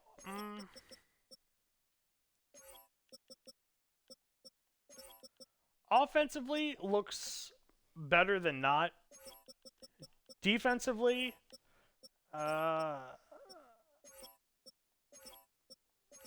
yeah, actually looking back on it defensively, I mean, other than their secondary that needs improvement, they look to have a solid foundation on defense. It's not anything spectacular, but it's still great. Still great. Yeah, I'll give them a thumbs up. I'll give the Mounties a thumbs up. Now we move on to the Nighthawks. The Sacramento Nighthawks, and wouldn't you know, it's your boy, Aaron Rodgers. The last time he was a starting QB in this league, it was on the Brooklyn Blues in Season 0. He almost made the playoffs then. But he was a backup last season. To who? I don't remember. Was it? I think it was Joe Burrow, wasn't it? Yeah, I think he was a backup to Joe Burrow, which is funny. But he is back in the starting position for the Nighthawks. And running back is Ashton Genty. That's good. Justin Jefferson as your wide receiver, along with Calvin Ridley, Rashad Bateman, and Demarcus Robinson. That's also really good. I like that wide receiver core. And they have George Kittle. Oh my God, he was another purple bird at one point. He was on the Condors in season 0, and then he was on the Bulls last season. So now he's a purple bird again, but this time much more north in California. Good receiving pieces. Good receiving pieces and a good running back to go along with it. Now let's look at the offensive line. Jake Matthews, Matthew Bergeron, Bergeron, Bergen, Bergeron. I don't know. Luke Fortner, Cole Strange, and Josh Connerly. I mean, other than Jake Matthews, not really too great of an offensive line.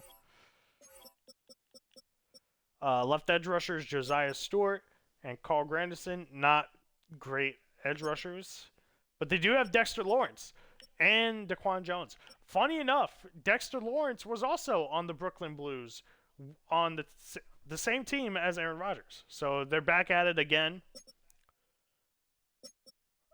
Dre Greenlaw as a linebacker on this team is damn good. Frankie Louvu on here as well. Frankie Louvu's kind of fallen off, but I don't think it's a bad linebacker combo to have. But Dre Greenlaw beats him out the water. Defensive backs, Marshawn Lattimore, the star defensive back from the Oklahoma City Bisons. Now he's on the Nighthawks. Paulson Adebo, Carrington Valentine, and Starling Thomas V, also on the Bisons.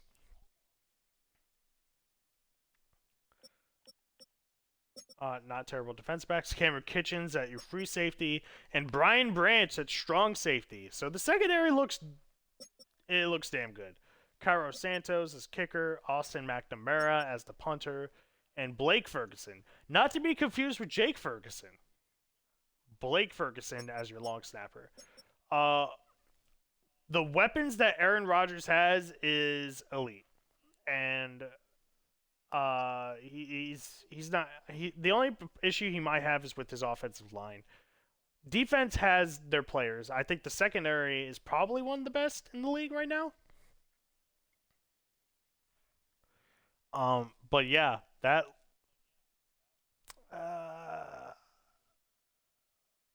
I want to say I give it a thumbs up. They had good pieces last year with Justin Herbert, Bijan, but they ended up shitting the bed near the end.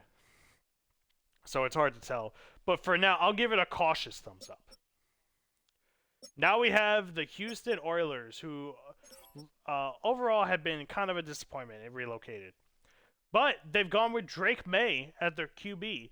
Now, he was on Rio last year, and Rio sucked. They only got like 4 or 5 wins. But Drake May wasn't even a starter back then. Now he is, and he probably got like an overall increase like 20.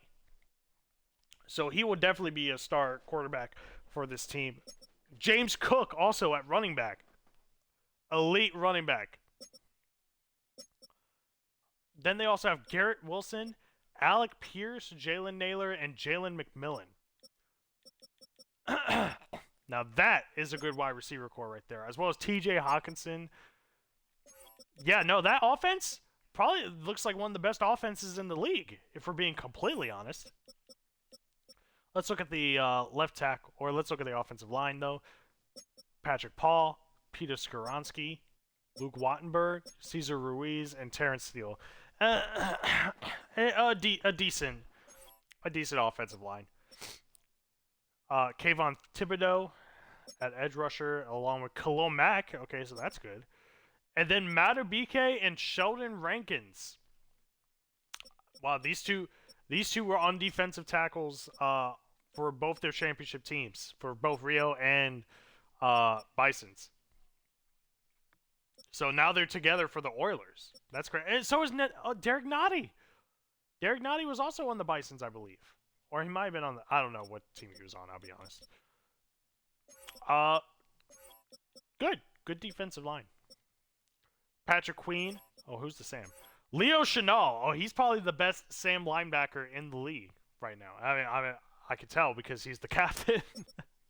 But they also have Patrick Queen and Jamal Adams. Well, I mean, at least they have Leo Chanel.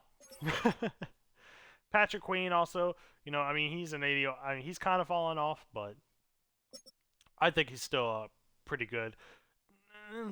It's an okay linebacker core if you take away those guys. Carlton Davis, Sean Murphy Bunting, James Pierre, Cameron Sutton. Carlton Davis makes up for the defensive back position here. Then they got Marcus Williams, who is injured right now. And then you got Tyler Newman, who was on the Bisons when they won their championship. But still pretty weak secondary. I'm not going to lie. Yeah, I'm not... Other than defensive line, I mean, you got some good linebackers, but that secondary is going to have some issues. Kicker is Kami Fairbairn. Okay, so that's a good kicker spot. And Thomas Morstead, again, another punter from a championship team. Or another player from a championship team. It's a punter this time. Christian Kuntz, or Kuntz, as the long snapper. So overall, the offense, damn good. Really so good. Defense has some missing pieces, but can be good. So, I mean, Houston's looking to improve. I mean, look, they've had a terrible season with Kenny Pickett in the first year in season 0. Then last year they had Joe Burrow, but they just couldn't get anything done. They even had Jahmyr Gibbs last season, and I mean, he didn't really play as much. But when he did play, he wasn't really getting that much. He wasn't really getting too much production in compared to his backup. So hopefully the Oilers figure their shit out. But now we move on to the Orbits. And the Orbits start off good with Trevor Lawrence. Trevor Lawrence, he was on the Austin Armadillos last season that was last place in the league. So, kind of questionable pickup, but he has raised his overall because of real life. So maybe it'll be an improvement. But they do have the Super Bowl MVP, Kenneth Walker. Solid. I mean, more than solid. That's a fantastic running back you have. But not only that, they have Jameson Williams as their wide receiver 1. Cooper Kupp, he's back to being Orlando Orbit from last season. Tim Patrick and Tyler Lockett. Good wide receiver core. Great wide receiver core. And they even have a great fucking tight end. So the offense looks good. It looks really good. There's no reason this Orlando Orbits offense shouldn't be good. Then they have Garrett Bowles. Oh! Jonathan Jackson, Coleman Shelton, Wyatt Teller, and Rob Havenstein. I mean, Garrett Bowles really makes up this offensive line. Otherwise, they'd probably just be like, eh. But they have Baron Browning as your edge rusher, as well as Derek Hall. Not great. They have Derek Brown, though, as your defensive tackle. He really makes up the defensive line because all the rest of them pale in comparison to him. But it is what it is. Delshon Phillips to Sam. I believe he was a linebacker for one of the championship teams. Jihad Campbell as your linebacker, as your Mike linebacker. And then they got Matt Milano. Matt Milano's good. Yeah, could use some improvement there. But then they got Jamel Dean, Eric Stokes, Brandon Stevens, and Juju Brent's championship team right there. Yeah, okay. Nick Cross as your free safety. Javon Buller as strong safety. Yeah, there's some holes in the defensive back position, but, I mean, having Jamel Dean there is pretty damn good, as well as Nick Cross. Kickers, Chad Ryland. Matt Ariza is your punter. Mitch Frabroni is your long snapper. So offense looks great. Defense, though, I'm questioning that defense. I feel like they're going to be one of those shootout teams where they're just going to go back and forth because their defense can't hold the other team's offense down, but this offense is a killer. So Who knows how that go? Now we get on to the Pioneers. This is the one I'm excited to see because they're like, you know what? Defense worked out so well for us this year. We're going back to that. Well, first off, they went back to Michael Penix as their starter, which I don't know how I feel about that. I don't know how I feel about that. But knowing what they did on defense, maybe I kind of understand. But Michael Penix brought them to a playoff game. They won the division, so maybe it will do something. But they do have Rico Dowdle as the running back. He has heavily improved over the course of the season. And now their wide receivers, Khalil Shakir, Jerry Jeudy, Kendrick Bourne, Jordan Whittington. Overall, probably not the best wide receiver core, but it ain't the worst. You know, Jerry Jeudy and Khalil Shakir looking, to trade wide receiver 1 and 2, possibly. Pat Freiermuth, as he's no longer a Husky, so the Huskies can no longer rely on that tight end. But he is on the Pioneers now. Rasheed Walker, Zion Johnson, championship team. I forgot. I think it's on the Riverhawks. Andre James, Quinn Miners, and Caleb McGarry. So the right side looking stronger than the left side.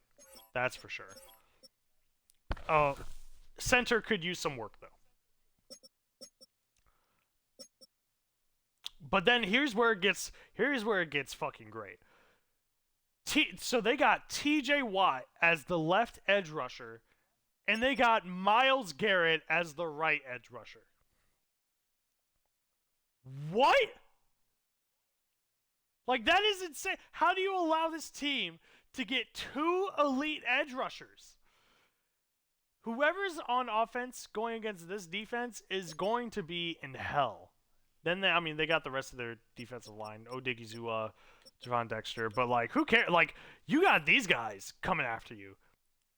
These are 2 former defensive players of the years back to back, and oh my god, like, this is insane. Anyways, let's go to the rest of the defense. So they got Jordan Brooks as a linebacker. That's good. I mean, he kind of makes it up for the linebacker row. I was really talking about the defense. It's really just those 2 edge rushers that I was worried about. But they got Jalen Petrie and Demodor Lenore. Yeah. Asante Samuel and Mike Hughes. So the defensive back room is pretty good. Jalen Thompson as your free safety, pretty good. And Kyle Duggar as your strong safety, So your secondary is good. That edge rushing is elite, but the defense, all the other factors of defense other than Jordan Brooks is like, maybe I was overhyping it a little bit, but like, I still can't believe the edge rushers that they got. I mean, it makes sense why they didn't have, like, any other really elite guys, because they just saved it for that.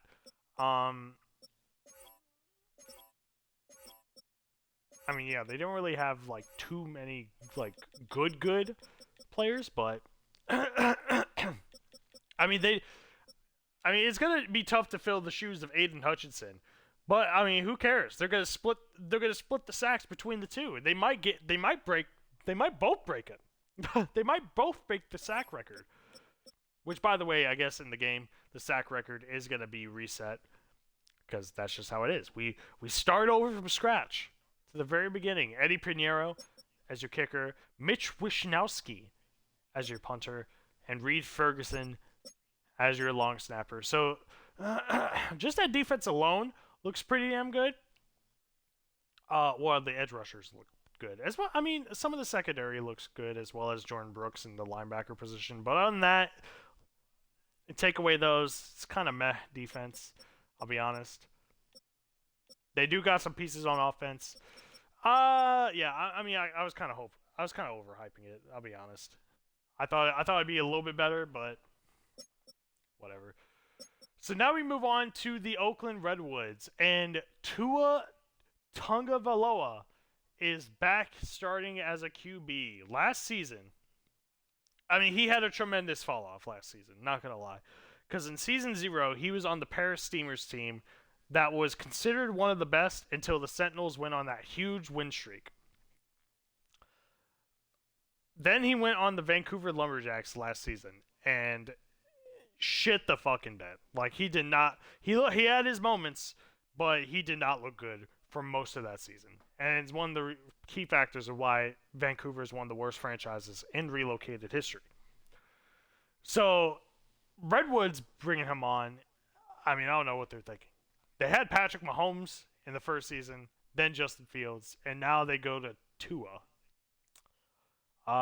Very questionable decision making right there. But they have Saquon Barkley.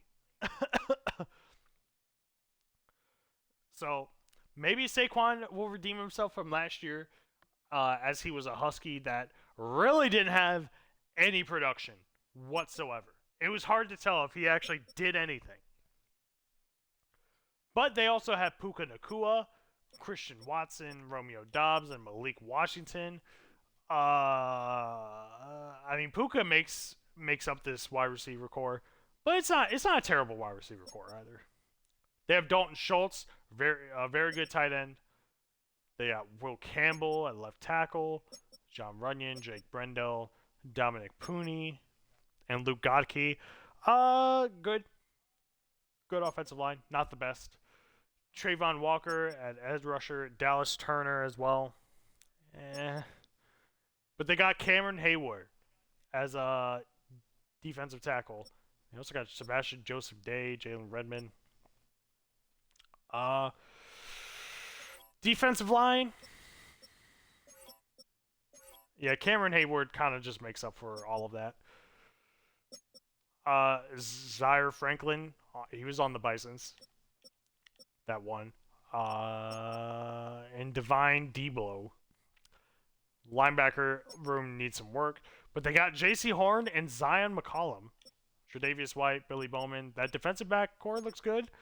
Quan Martin as free safety. And Dane Belton as strong safety. I mean, the defensive backs look good. And they got Kane Hayward. But other than that, defense doesn't look too strong. Matt Gay, kicker. Bryce Behringer at punter. And Austin Brinkman at long snapper. So the Redwoods...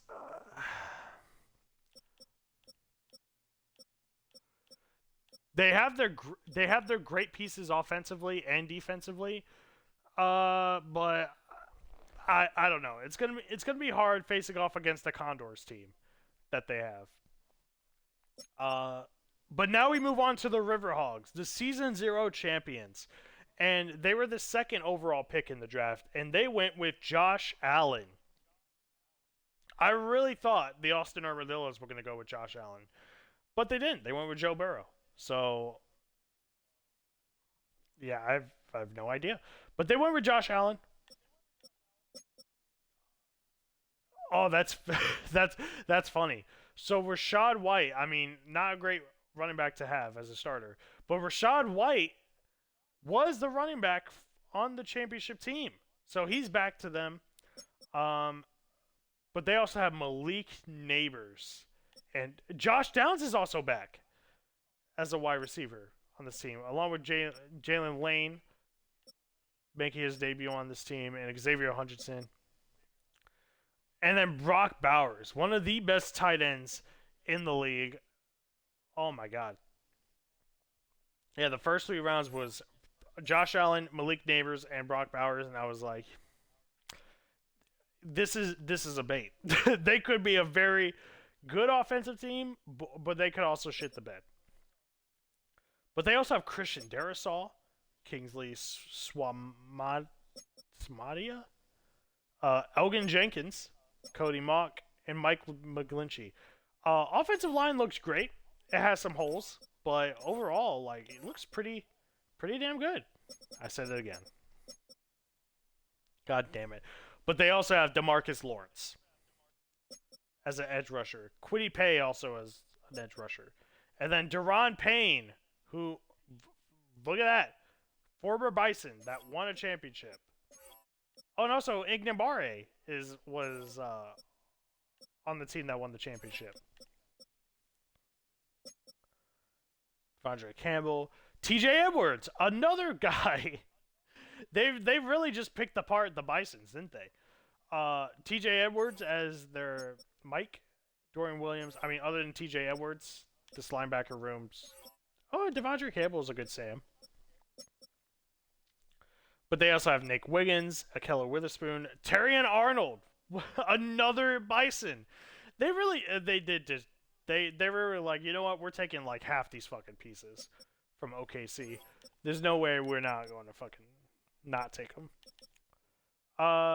Defensive backline looks okay. Free safety, Andrew Sisko. And I think Israel Mukamu, wasn't he a fucking... I could have sworn he was a backup on one of the championship teams. Oh, I need to charge my phone. Ooh.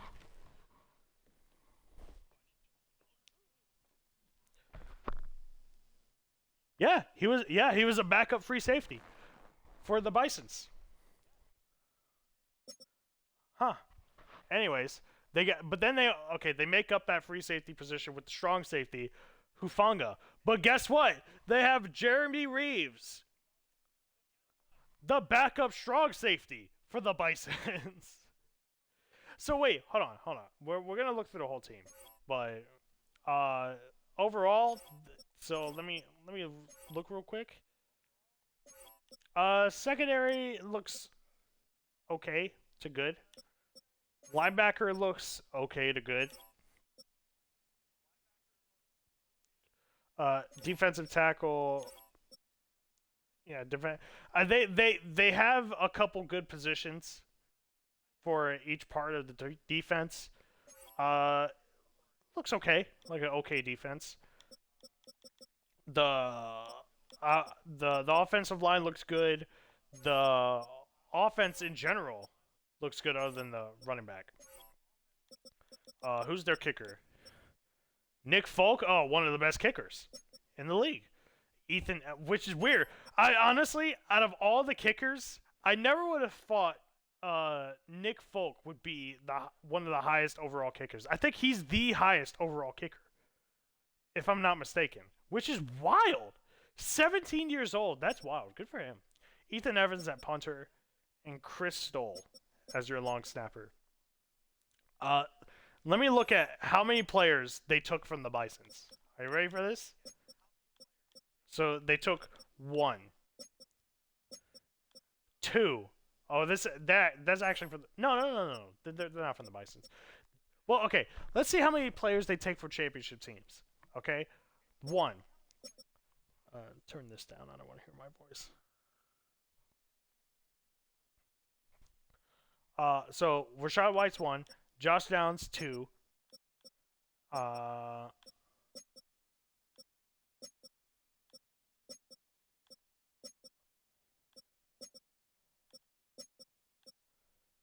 3, 4, 5, 6, 7, 8. They took 8 players from both championship teams. Which is, I mean, for the most part, we've seen, like, the teams pick, like, 1 or 2 players. And, like, some of them are even just, like, you know, like the 3rd string or 4th strings. And it's whatever. This team, the Rio Riverhawks, took 8 players from the previous championship level teams. And and they made this roster. It's not a bad roster. It's not the best, but I think it's a pretty good roster. Did I say pretty good again? Fuck me. But the roster, I feel like is good. It's not great. It could be great. It has the potential to be one of the great teams. Yeah, I don't think they're really disappointed. All right, how many teams we got left? We got 1, 2, 3, 4, 5, 6, 7, 8. We got 8 more teams. Starting with the Sentinels. So the Sentinels went with rookie QB Tyler Shaw, who, you know, would be a low overall. And probably wouldn't even be starting. But he showed some promise on the Saints this season. And so he's getting a chance to start for the St. Louis Sentinels. But he doesn't have that. Kind of a crime, I'm not going to lie. The fact that they have Cam Scatterbo, as a backup. But they have Josh Jacobs, so it kind of makes sense. Makes you question, though, why would they need Cam Scatterbo? Anyways, that's a little bit disappointing. Robbie House is the fullback, whatever. We don't really look at fullbacks other than Kyle Jusic and whoever's won previously for the team. Jackson Smith and Jigba, though, as the star wide receiver, but they also have Chris Olave, Kayshawn Boutte, and Elic Ayomanor.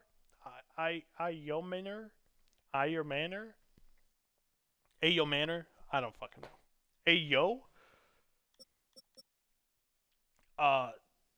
This looks like probably the best wide receiver core in the league. I mean, come on. You got Njigba and Olave on the same team. Like, come on. I believe they had Olave and Jamar Chase on the pair of Steamers, and look at how well they turned out. But guess who's back on the Sentinels? Mr. Reliable, Chiga Okonkwo, back as a starting tight end. That's crazy, especially because Isaiah Likely is the second string. Wow, he beat him out by 1 overall. Offensive line, Laramie Tunsil, Landon Dickerson, Joe Tippmann, Kevin Dotson, and Titus Howard. Okay, that's a great offensive line. This offense looks tough. Yeah, like shit. I mean, their tight end could use some work. I'm only fond of it because Chiga Okonkwo was on the Sentinels at on the best Sentinels team, probably the best team ever. Still couldn't win a Super Bowl, but he was on that team, and he was the one that mainly got the first downs. But he could use some work there. But everywhere else looks elite. I mean, QB has some potential too. I mean, even though he's like a low overall. Charles Omenihu and Nick Bonito as your edge rushers. All right. Christian Wilkins also as your defensive tackle. Okay. They're kind of cooking. Levante David, who, as of today, he has retired from the NFL, which is kind of sad. So this will definitely be his last game in the league. His last season in the league, my bad. But Levante David as your linebacker and Demetrius Knight as your strongest will. So yeah, this all falls on the retiring Levante David. Wow. That's crazy. Dante Jackson, Garrett Williams, Becky Blackman, and Benjamin Morris. Yeah. Kevin Winston Jr. at free safety, and Kyle Hamilton as strong safety. The secondary has some holes. The linebacker is literally carried by Levante David. Defensive line looks good, and the offense looks great. Kicker is Will Lutz. Punter is Blake Gillikin. And Morgan Cox is the long snapper. I'm trying to remember there was a punter. There, I think he was on Kansas City. I think it was Justin Reed or something like that. He normally played as a cornerback or some shit like that, but he also knew how to punt the ball.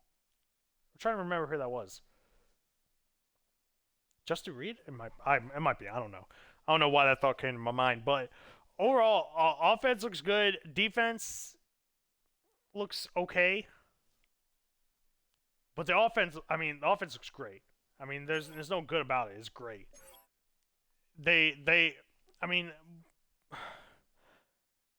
I would say they have no excuse to be this bad. But I said that about them last season, and they weren't all they cracked out to be. So, no. All right. This is the most anticipated one. the worst franchise in all of Relocated history. As far as legacy points, they are the lowest. They're not even in double digits. The Dublin Shamrocks, who will be playing against the London Black Knights this Friday, or this Saturday, my bad. This Saturday. Starting off with Jaden Daniels, the Bisons quarterback that led them to a Super Bowl, the Super Bowl MVP. And now he is a Dublin Shamrock. Hopefully he can carry... I find it funny how Dublin Shamrock is going in this trend of picking Super Bowl winning QBs. They went with Matthew Stafford last year, and it didn't go. They went with they had Daniel Jones in the first season, and they made sure to say never again. And they went with Matthew Stafford last season, which was an improvement, but again, very low bar. They only got 5 wins. Hopefully, they don't replicate that same result with Jaden Daniels. Shouldn't, but who knows? Jalen Warren is your starting running back for this team. They do got CJ Ham, who's not a bad fullback as well. Wide receiver core, Jalen Waddle, Egbuka, Gabe Davis, Sky Moore. If these guys weren't as low as they were, it probably would be a very good running back or wide receiver core. I'm losing my shit. I've been looking at these things for too long. Mark Andrews, tight end. They got him. He was the star receiver on the Tokyo Dragons, the best tight end in the league. He was also a very good tight end for the Redwoods in Season 0. So this was a very good pickup for Dublin. As far as offensive line, Tyler Guyton, Ezra Cleveland, Cade Mays, Mike Onwenu, and Morgan Moses. So a good, I'd say good offensive line. Shamar Stewart and DJ Wonham, I don't know about their edge rushers. I'll be honest. Leonard Williams and Tavondre Sweat, though, not bad defensive tackles. This is probably one of the first times I've seen the core defensive tackles actually be better than the edge rushers. Solidly. As far as linebackers, they got Terrell Bernard, okay, and Blake Cashman, okay. Good linebacker duo. Then they got Derek Stingley Jr. as their star defensive back, but then they got Cater Coe, Darren Porter, Jacorian Bennett, Jalen Hawkins as their free safety, and Derwin James Jr. as their strong safety. So it's not a terrible roster. It's actually a pretty good roster. And I know I said it again, but that's how I actually feel. It's a pretty good roster. They should improve. But we have no idea how it's going to work with them. Who's their kicker? Brandon McManus. All right. Tress Way as their punter. Jacob Bobenmoyer.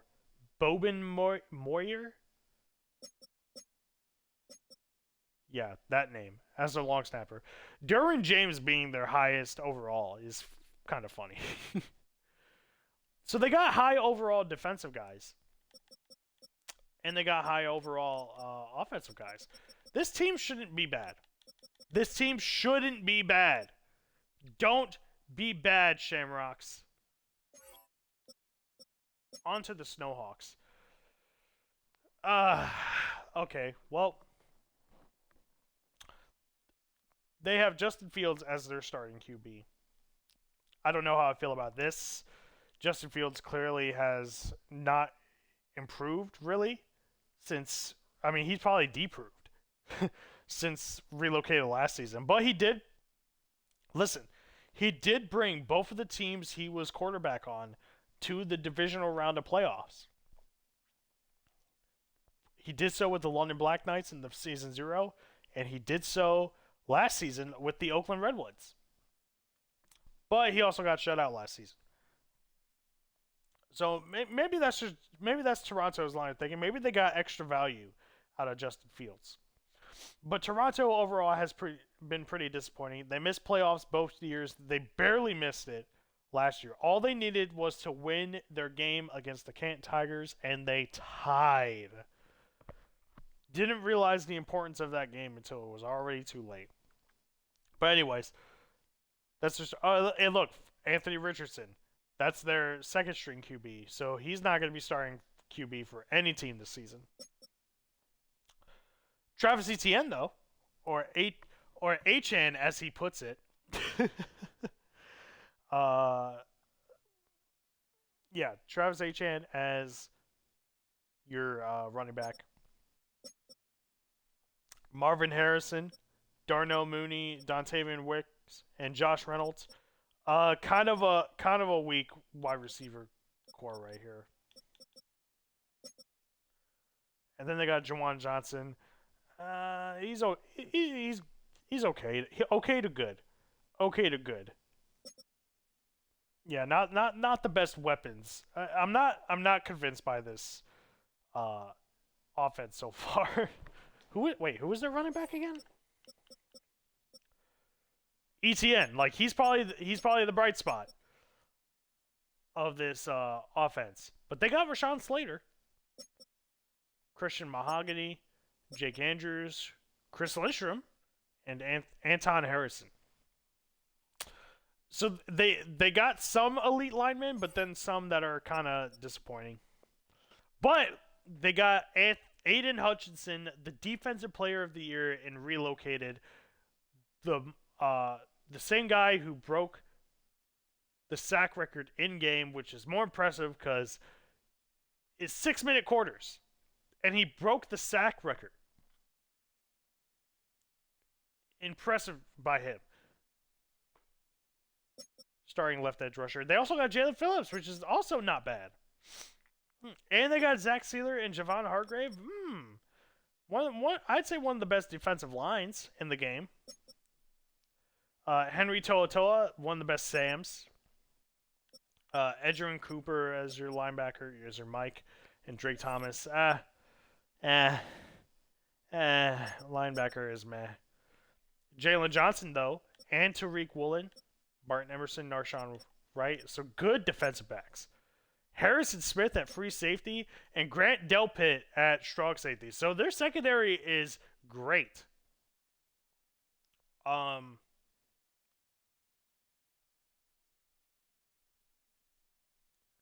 mean, that's really it. Their defense definitely overshadows their offense. The only shining spot on their offense they got is ETN or HN, whatever the fuck you say his name. Kicker is Jason Sanders. Ryan Stonehouse is the punter. Wow, they went with punter and kicker for the Dolphins on the Snowhawks. And Zach Triner as your long snapper. But yeah, overall, I think the defense is miles better than this offense that they have. ATN's the only shining spot on that. But even then, they still need some linebacker work. It's kind of disappointing roster, I'll be honest. Even with the players that they have, it's kind of disappointing. So now we head on to the Paris Steamers, our best franchise. Hold on. It's on the phone.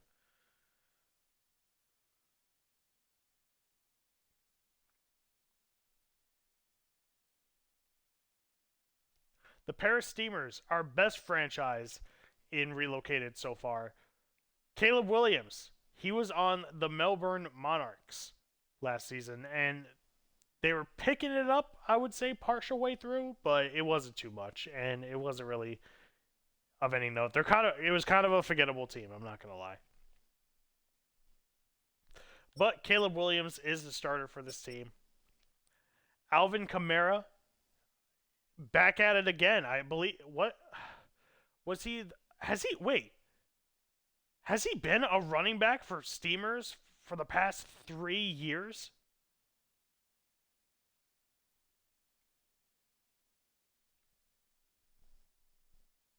There's no way that we might actually have our first ever legacy guy.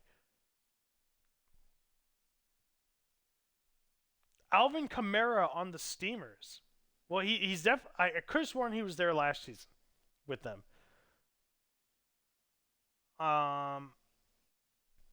Oh no. No. Joe Mixon was on the pair of steamers in season 0. Oh yeah. Kamara was on the Monarchs. So yeah, forget all that. But Kamara is on the Paris was on the Paris Steamers last season. Back at it again this season. Devontae Smith, T. Higgins, Ricky Pearsall, and Jalen Coker. Okay, this might be the best wide receiver core in the game. Then they got Theo Johnson.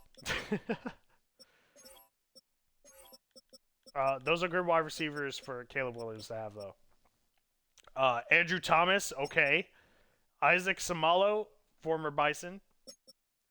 Connor McGovern, Mount Concaves, and Lane Johnson. All right, this offensive line is pretty damn good. This offense is going to go pretty far. This Paris Steamer team looks to retain their standings as the best team in Relocated. But they still need to win a Super Bowl at the end of the day. Will McDonald as edge rusher, as well as Michael Williams. And the edge rushers ain't all that. And yeah, that defensive line, not great. Not great.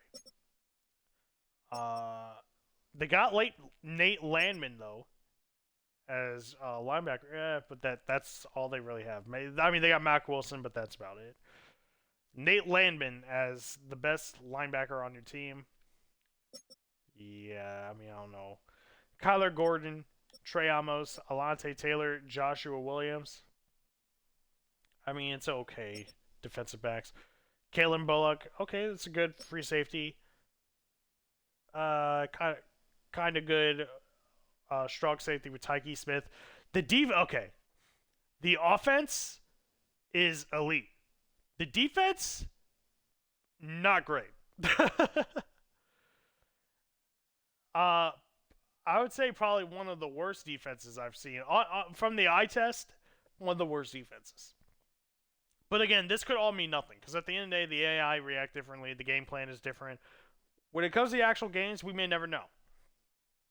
But as far as the defense goes for the Steamers, they don't look all that. But the offense looks great. Fantastic. Kicker is Evan McPherson, so they have a very good kicker. And Jeremy Crawshaw as the punter.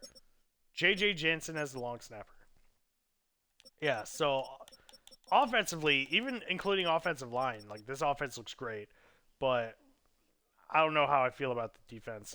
It doesn't look too great with me. On to the Louisville Thunderbirds. And we start off with a great QB. Fantastic QB, Justin Herbert. The quarterback that has led the Sentinels to their 14-game win streak and to the Super Bowl to not win it. And he was on the Sacramento Nighthawks last year, which looked to be good, and then they just started choking everything away. Hopefully they don't they don't have that same result. But he has Christian McCaffrey as his running back. Now, this probably doesn't mean shit, considering the fact that he had Bijan on his team with Sacramento last year, and it wasn't. He didn't really use him. So I'm praying that they use Christian McCaffrey a lot. Now, Christian McCaffrey, he was the best running back last year, but that was a run-heavy team as well. But he was the best running back by a mile. It was him, then there was a tier break, and then there was every other running back. They got Brian Thomas, Demario Douglas, Pop Douglas, Devin Duvernay, and Jalen Tolbert. Not a great wide receiver core, I'll be honest. Not a good wide receiver core. Zach Ertz, decent tight end. Olu Fashanu, Dylan Fairchild, Graham Barton, Jordan Morgan, and Taylor Moton. I mean, other than him, it's not really too great of an offensive line either. Right, man. So it's just really the quarterback and the running back that make up this offense. Damn, that kind of sucks. Are they going defensive heavy? So let's see. Dorrance Armstrong, okay. Yaya Diaby, okay. Okay, edge rushers. Braden Fisk, Shamar Turner, they're okay. They're okay to good defensive line. Roquan Smith, though, elite linebacker that they got, and they got Zach Bond. Okay, so the linebacker position, really good. Probably the best one in the game. Kenny Moore, Kobe Durant, Jack Jones, and Jarvis Brownlee Jr. Okay, Brian Cook at free safety, Antonio Johnson at strong safety. So it looks like they have gone back to their ways of kind of having some pieces offensively, but not really. They only have like 2 people. They have 2 elite players, and that's it. But then you get to the defense, and you get like Zach Bond, Roquan Smith. They don't really have anyone on defensive. The defensive line other than Braden Fisk that could be elite. They got Kenny Moore though, and they got Brian Cook. I mean, the defense. I mean, let's put it to you this way: they went with the same plan. However, I don't think it's as successful as it was at the beginning of last year. I mean, they have possibly the best defense in the league at one point with the pieces that they had, including like Pat Surtain and all of them. But overall, like it kind of is a downgrade, but it's not too much of a downgrade. The defense, offense though, needs some work. Jake Elliott is your kicker. Corliss Waitman is your punter, and Aaron Brewer is your long snapper. Yeah, I'm not told. Even though they have some fucking elite players, I'm not totally convinced with this Louisville roster. 3 more teams. Whew. We've been going for almost 3 hours. All right, home stretch. Here we go. Canton Tigers made the playoffs the first season, and they had that controversial. I mean, you guys don't remember. Well, maybe you do, but they had that controversial. They sat their players out when they couldn't have gotten the number 1 seed. Then they didn't, and then they lost in the wild card. So that probably cost them a chance at the Super Bowl. But last year they were mid by standings. Like they went 8-1, so they were actually a mid team. But they were led by Bryce Young, who they were going with again. I feel like he has definitely improved over the course of last season and this season. So I feel like he'll still be a good addition to this team. They got David Montgomery though as their running back. So very good on him. Tyreek Hill, Jaden Reed, former Bison champion. Mac Hollins, Diami Brown. I think he might have better pieces than he did last year. Hunter Henry at tight end as well. Like, yeah, I feel like get this over. I feel like he definitely has better weapons to use on this offense than he did last year. But let's look at this offensive line and see who protects him. Braxton Jones, Laken Tomlinson, Drew Dahlman, okay. Bo Limmer. And we're not a great. Other than center, not a great offensive line. But they do have Rashawn Gary and Micah Parsons. They got the edge rushers from the Packers, and they transferred them over to the Tigers in Canton. But Micah Parsons, elite, obviously. He was on that Rio championship team, but he's also paired with Rashawn Gary as well, so there's some synergy there. They also got Ali McNeil as a defensive tackle, so that defensive line looks pretty good. Nick Bolton as well as your linebacker with Quincy Williams. Could be better. Could be better. Joey Porter, your starting defensive back. You got Drew Phillips as well. Emmanuel Forbes. Noel Williams. As far as overall defensive backs, it's It's okay. It's okay. Not a bad okay. They got Geno Stone at free safety and Nick Emanwari at your strong safety. So I don't know how I feel about this team. There is some weaknesses, but there is some strengths.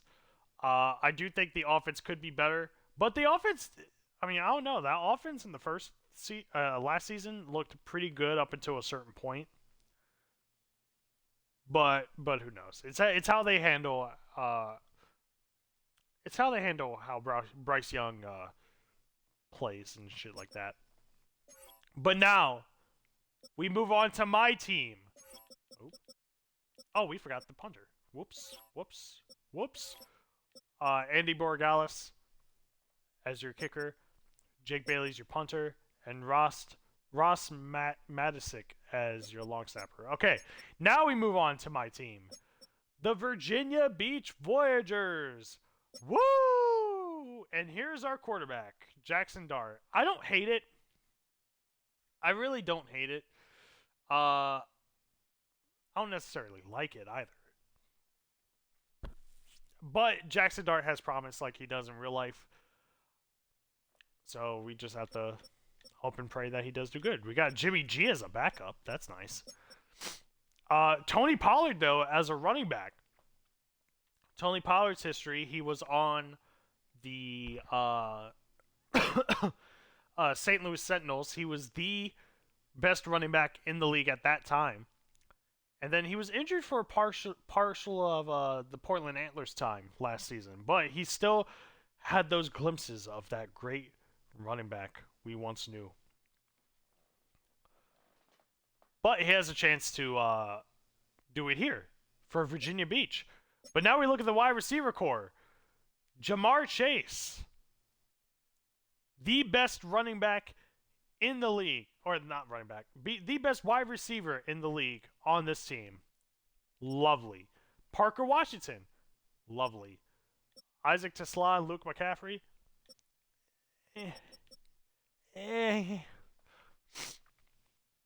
Could do better on that sense, but I like this wide receiver room.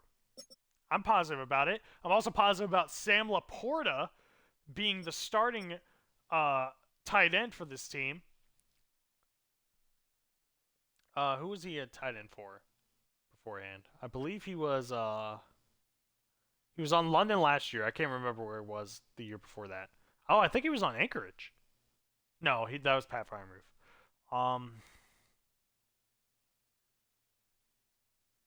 I think he was on the Bisons. I think he was on the Bisons in season 0, but we don't talk about that Bisons team.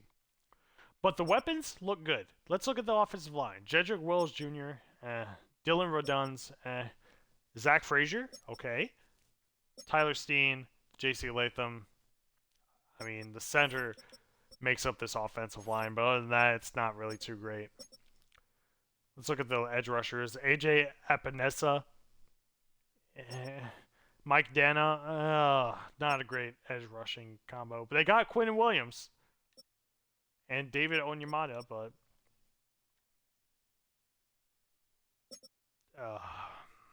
fuck me. Not too great of a defensive line. They got DeMario Davis as a linebacker, though.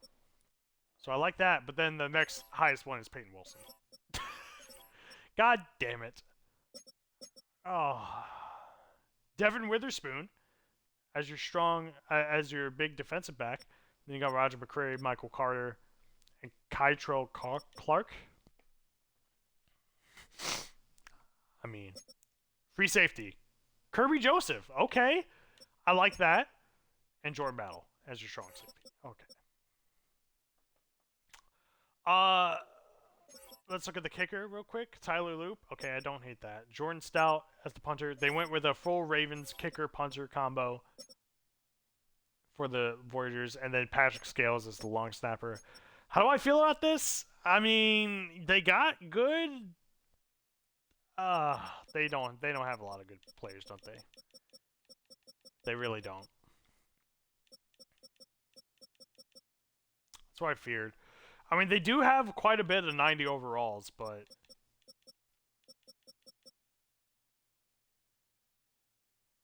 I can't sit here and say I'm fully confident in this team, which is unfortunate. And now finally,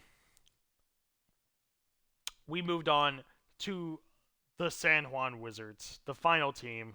Let's get out the way. Jordan Love, he did terrible on the Virginia Beach Voyagers, and he did pretty average on the Portland Antlers the season before that. So who's to say the Wizards make any sort of impact with Jordan Love as their QB? They do got J.K. Dobbins, though, as their running back. It's not bad, but they've had great running backs in position before, and they haven't done really shit. Terry McLaurin, your star wide receiver on the team, with Hollywood Brown, Tutu Atwell, and Greg Dorsch. Yep. Darnell Washington as your starting tight end.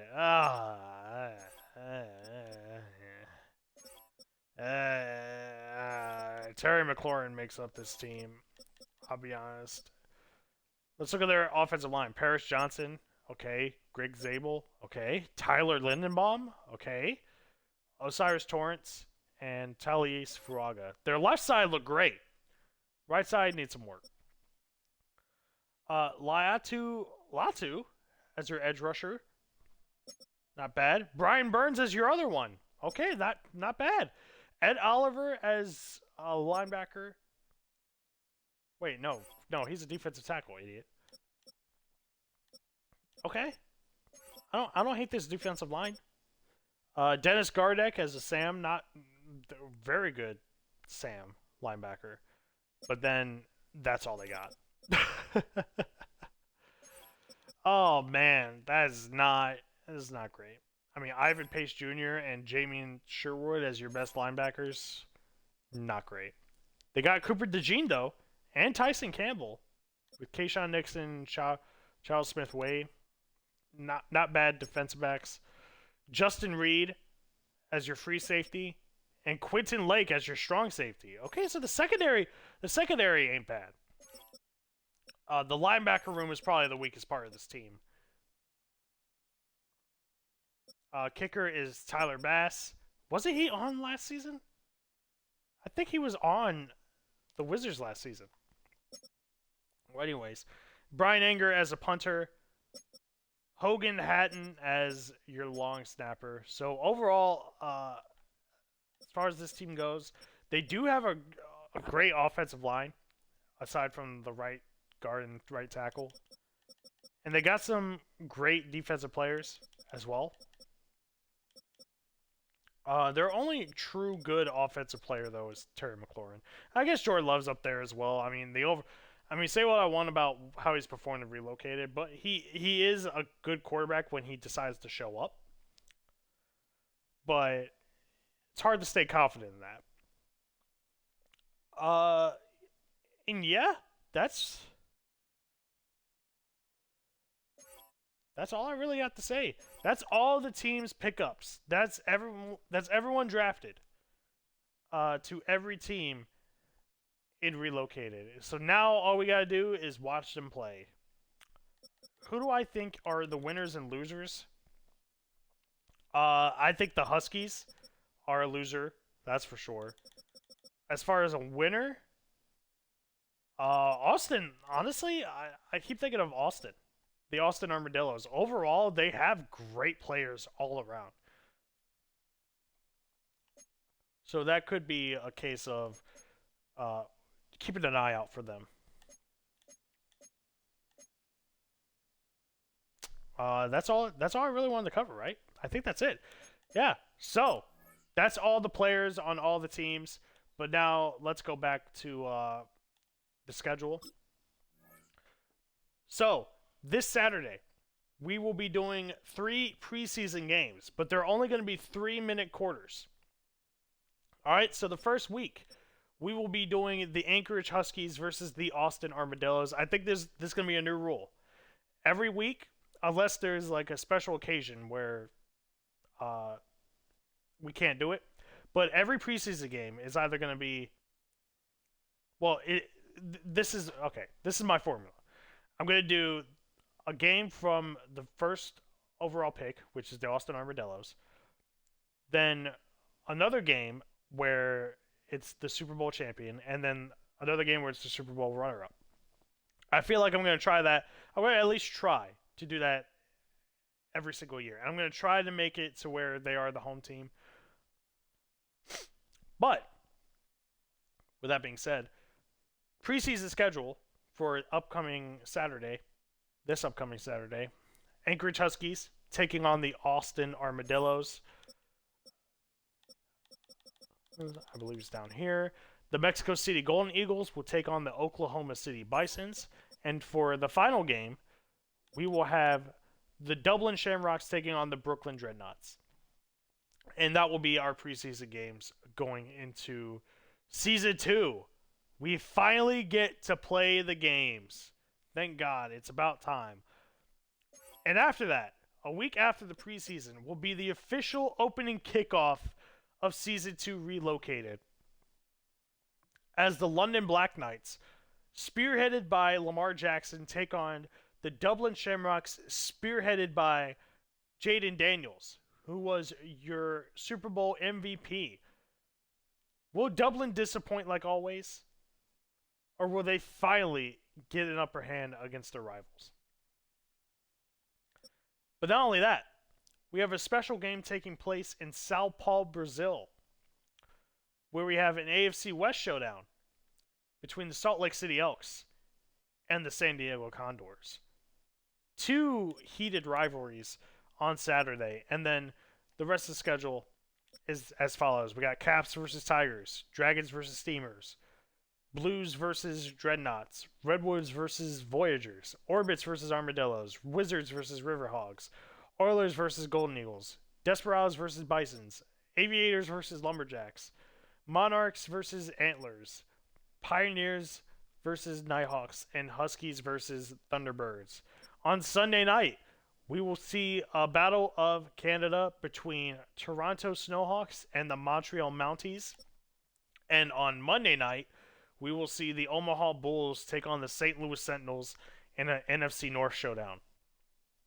And that is it for this Relocated review. The first one. The next one we will be covering weeks 1 to 5 of the season. So once we return to that, but I'll see you on opening kickoff, as I will do commentary for the next time I'll see you for the preseason. But after that, on the for real side of things, I will be there with you on opening kickoff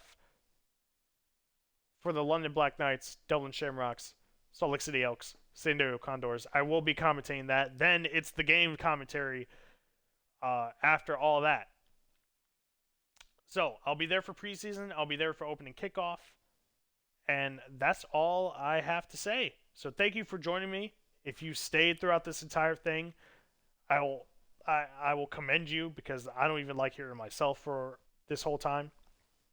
But I will put timestamps in the description if you want to go to a certain team in this review. So you don't even have to watch the whole thing. If you just care about one team, more power to you. But I will be putting the timestamps in the description just so you can get to that part in the video. Anyways, I'm going to stop rambling. Thank you for joining me. Smiles out. I will see you this Saturday for the preseason games of Season 2 Relocated.